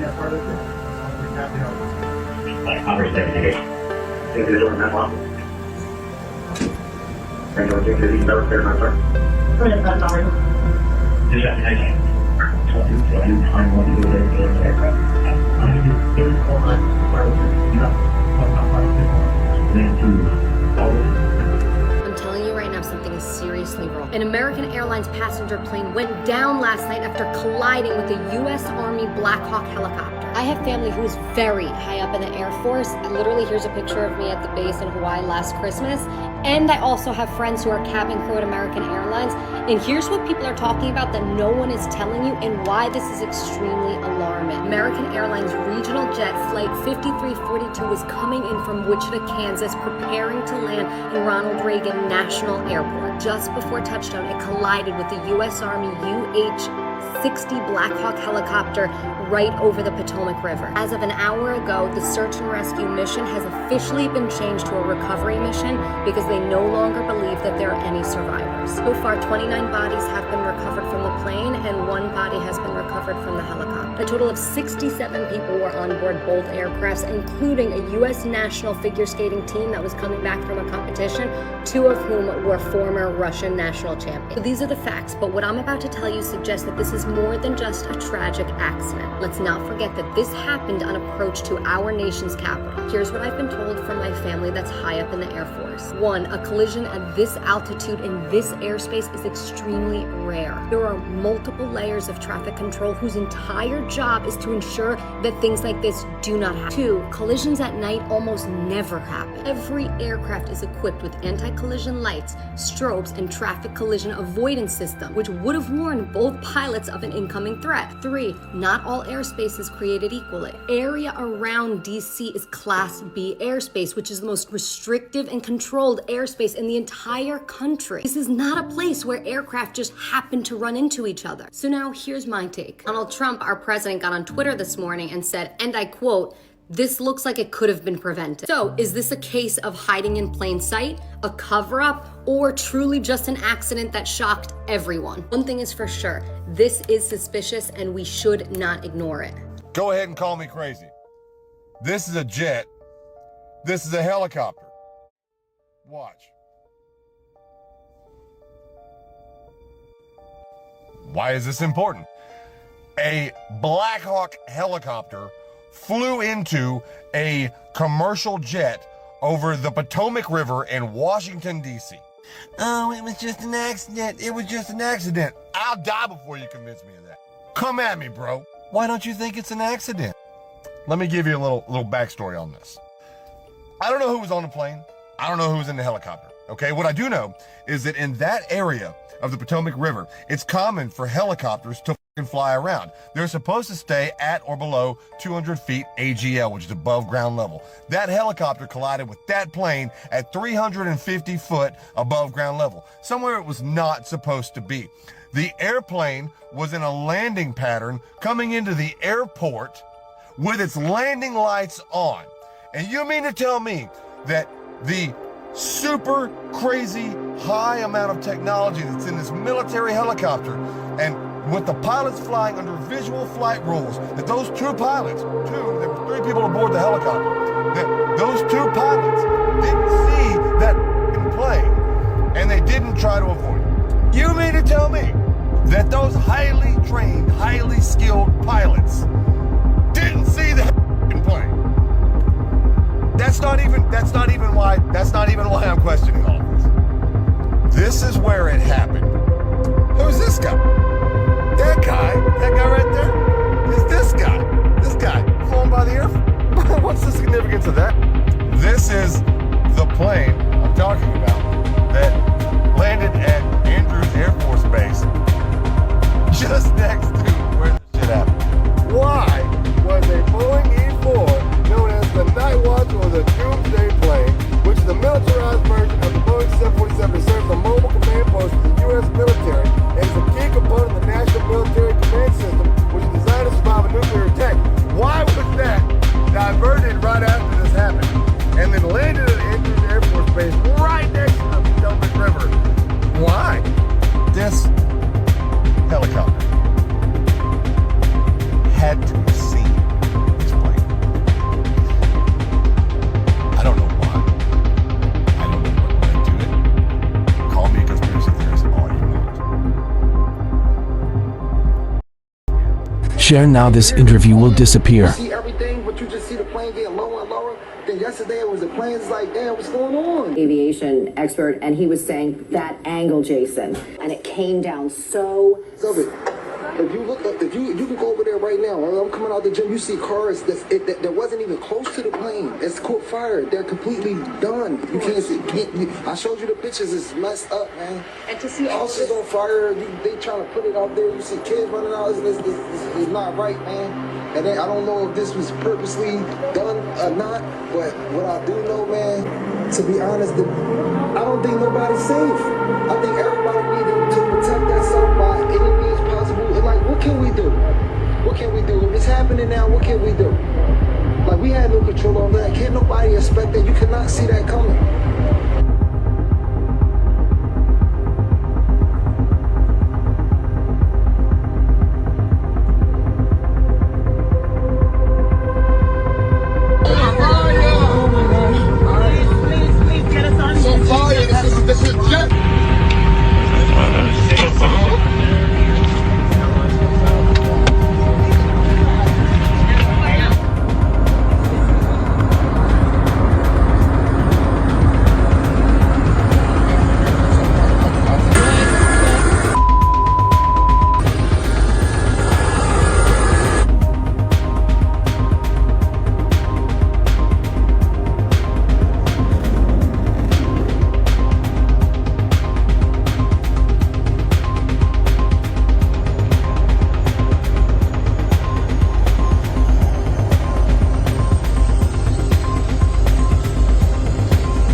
SeaTac on a taxi line between S Concourse and the South Airport maintenance hangars. The incident involved a taxiing Japan Airlines aircraft that struck the tail of a parked Delta Airlines aircraft.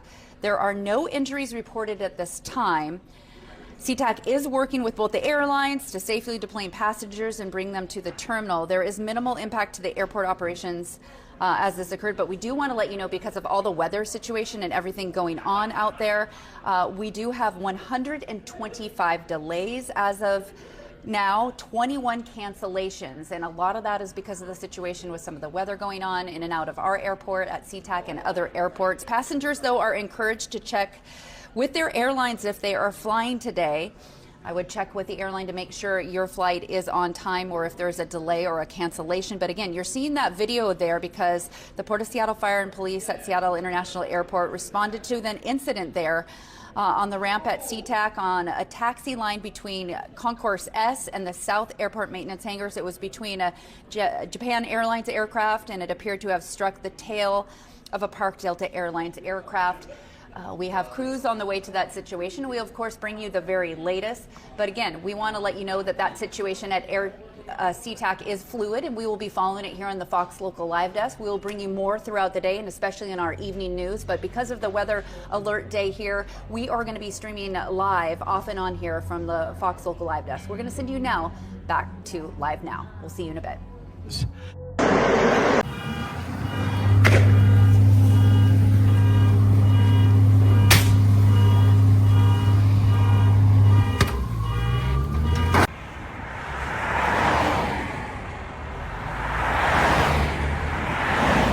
Just crashed in the retirement home.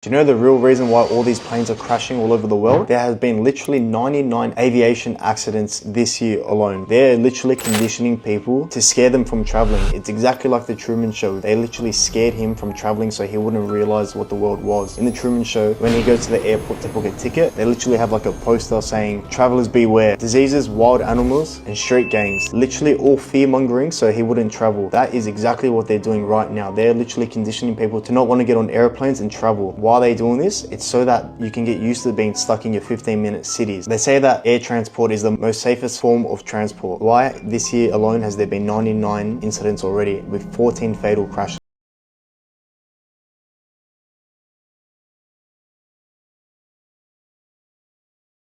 So if you've been seeing a lot of plane crashes on the internet and it's really scaring you away from traveling, please let me make myself very, very clear when I say this. The number of plane crashes this year is actually less than previous years. However, the number of reportings that we are seeing is increased. Is that a coincidence with our current presidential administration? I'm truly not trying to be a conspiracy theorist. One of the ways that people in power will try to control other people is by convincing them that something different from what they are experiencing is dangerous and creating a fear around that. So now all of a sudden, even though there are less plane crashes this year, we're now seeing more news reportings and it's just all over our feeds all the time, which in turn scare the public away from getting on flights, experiencing other cultures, potentially even moving abroad and doing things that are outside of our bubble of the United States. Please, please, please keep the fear-mongering to yourself because air travel is still one of the safest ways for you to everything, drop it. Come on. Don't take that down. That's on the way. On the way.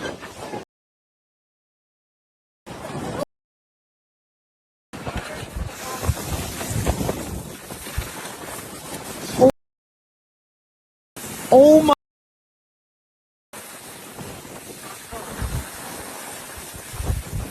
Yo, I was just on this. Oh my God.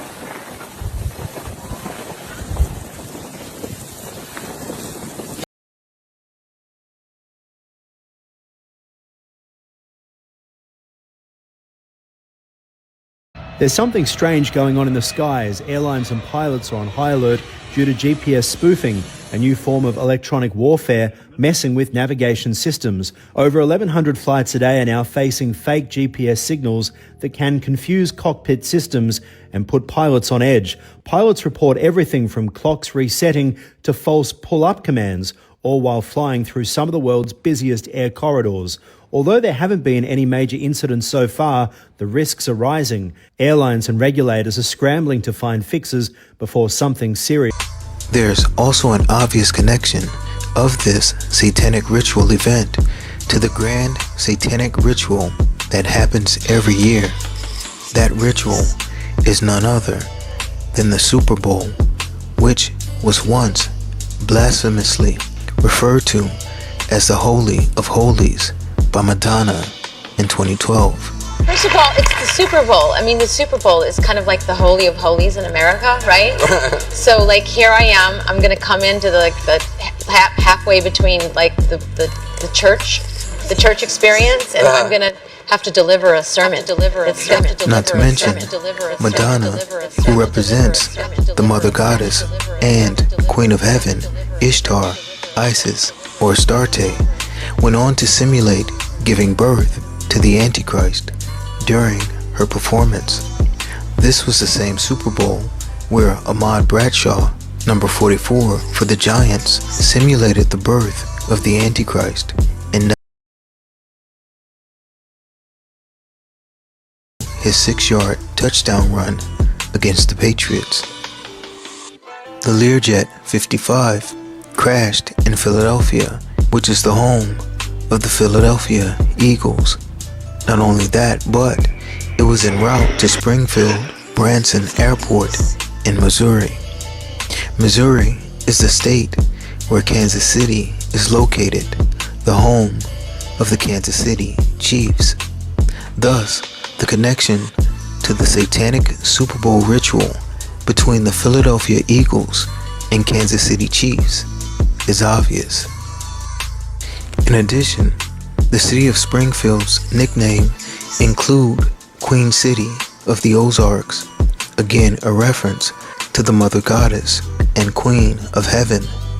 Further, the Ozarks connects back to the show Ozark, which also pointed us to.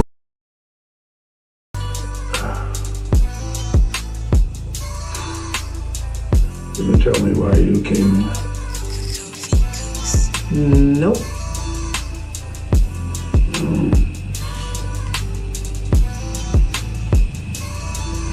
I was in politics once. In Chicago. Notice the use of the symbol for Nehushtan, the fiery or venomous serpent, on the pole that was worshipped by apostate Jews, as found in 2 Kings 18:4. Make note of the name Nehushtan, as we will come back to it later. Not to mention, there's also a statue of a false Messiah figure in the Ozarks, which stands 67 feet high, as a further reference to rebellion. The fact that this statue is 67 feet tall connects back to the 67 people killed in the Black Hawk American Eagle collision, as well as the 6 people killed on board the Learjet 55 and the 7th person that was killed on the ground as well. Springfield, Missouri is also the birthplace of Route 66. U.S. Route 66, or Highway 66, is one of the original highways in the United States numbered highway system. Now get this, it was established in 1926 on November 11th, and since Novum means 9, this means Route 66 was established on 9/11 as a reference to Revelation 9/11 and the rise of the King of the Pit. Not only that, but Route 66 is featured in the Disney Pixar flick Cars with Lightning McQueen. We know that lightning means Barak and points to the Hebrew phrase, which is used to describe Satan fall like lightning from heaven. The name McQueen means son of the queen and points to the queen of heaven, Ishtar, Isis, Astarte, or the Madonna. Remember, Madonna simulated giving birth to the Antichrist during the 2012 Super Bowl, in which number 44 of the Giants simulated the birth of the Antichrist. Clearly, this is all meant to identify the connection to Route 66, and giving birth is confirmed in the scriptures because in Leviticus 12:1-5, the purification of a woman giving birth to a girl was 66 days. What's going on with all of these videos surfacing of arsonists and random people just lighting fires throughout the city? Do you think these are just random vandals? Or are these federal agents? A fire shall devour before him, and it shall be very tempestuous round about him. He shall call to the heavens from above, and to the earth, that he may judge his people.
Destruction cometh, and they shall seek peace, and there shall be none.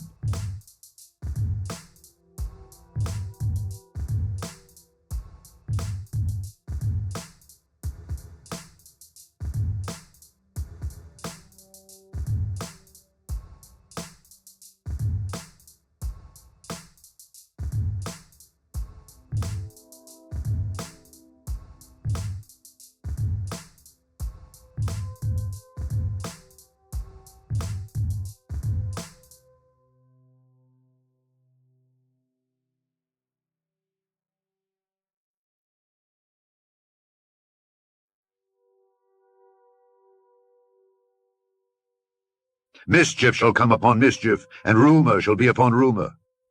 Then shall they seek a vision of the prophet, but the law shall perish from the priest, and counsel from the ancients. The king shall mourn, and the prince shall be clothed with desolation, and the hands of the people of the land shall be troubled. I will do unto them after their way, and according to their deserts will I judge them, and they shall know that I am the Lord.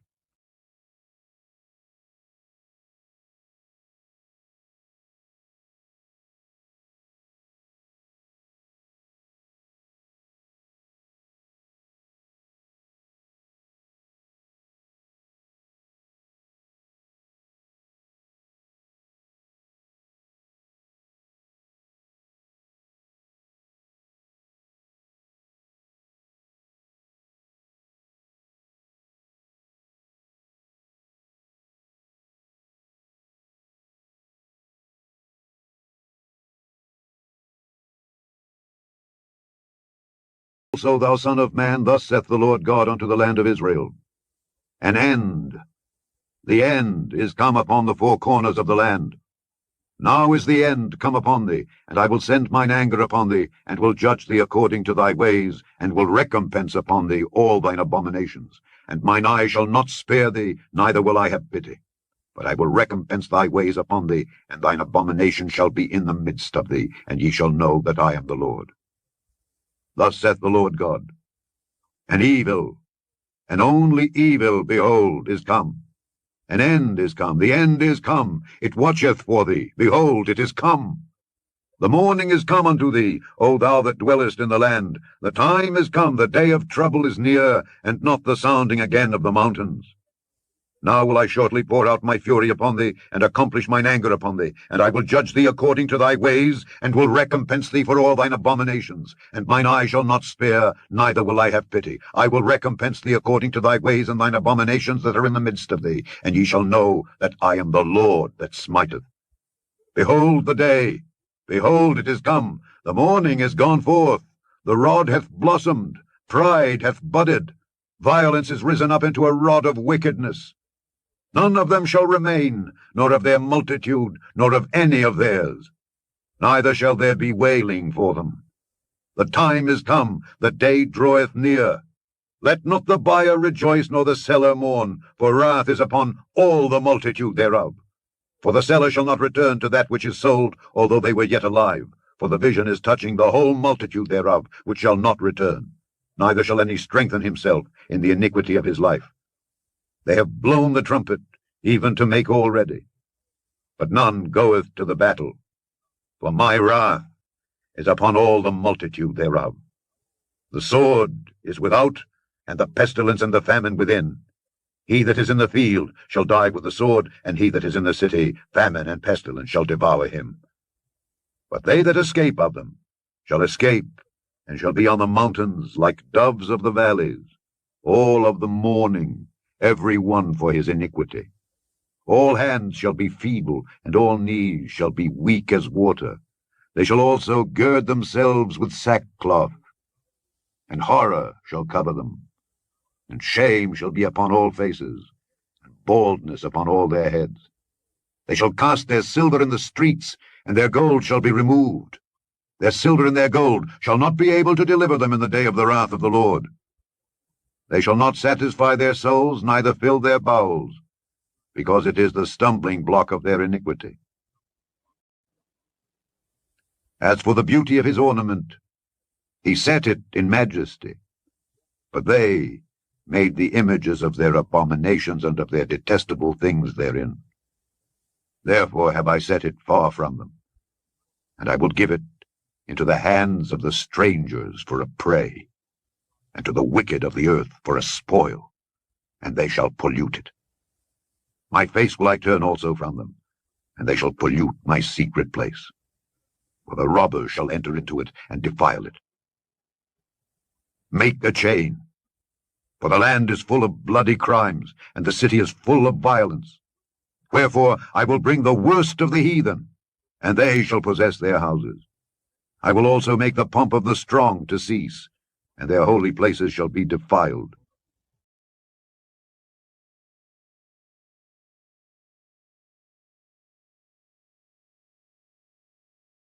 Videos all week of California being consumed by these wildfires, one house at a time. This house in particular was not damaged, owned by a Christian man, and this is his story. I shouldn't be crying because my entire block is burnt down, but God saved my house. Why are all of my neighbors, why are they? And then in the middle of 2 burnt down blocks, there's one house standing, and that's mine. Let's take this to scripture. Psalms 91:10 says that no harm will overtake you, no disaster will come near your tent. Let's go. Bro,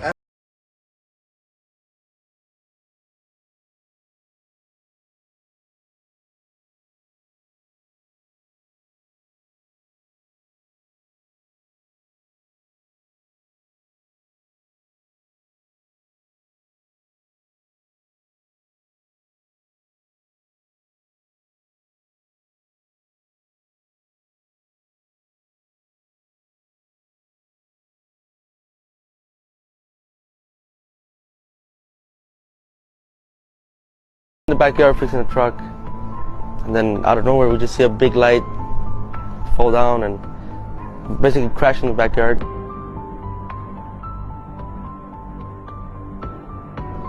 Like that's like a couple of seconds after, I saw the big giant creature in front of me. The alien, whatever you guys want to call it. The alien demon, whatever you guys want to call it. What do you believe it is? A demon. A demon. Yeah. Yeah. I mean, I don't know what it is, you know. Only God knows what it was. But I'm thinking it's like something bad, you know, not a good thing. Was it moving? Was it doing? Yes, it was moving. It was. You could see like he was breathing, like he was like pissed off, like he wanted to do something. And he was looking at you and Yeah. your brother? He was looking at me. Yeah. Did he say anything? Well, I remember he was growling like a dog, like he was growling. When did it end? As soon as I closed my eyes, I guess. I don't know. I think I was praying or something like that, and they just let me go. That's when I went inside, and you know, I saw my dad. I mean, I saw it too. It Everybody felt said. like it had a control of your body? Oh yeah, I couldn't move. I couldn't move. Yeah. You were paralyzed at the sight of this thing. Yeah, I couldn't move. And you were looking at it for 30 or so seconds, and then all of a sudden it was gone. Yeah. That was pretty creepy. A lot of people think that that's just hard to believe. They, you know, like I said again, they can think whatever they want. We've been watching. This whole burnt Come shit, on, bro. bro. This Bible is not. Nah, bro. Nah. That's God. Look around, bro. Nah, bro. Untouched. Nah, bro. That's weird, bro. I gotta keep that. That's crazy. I got goosebumps, bro. I just did too. No cap, bro. That's God, bro. That's. Nah, I got goosebumps. You know they. bro.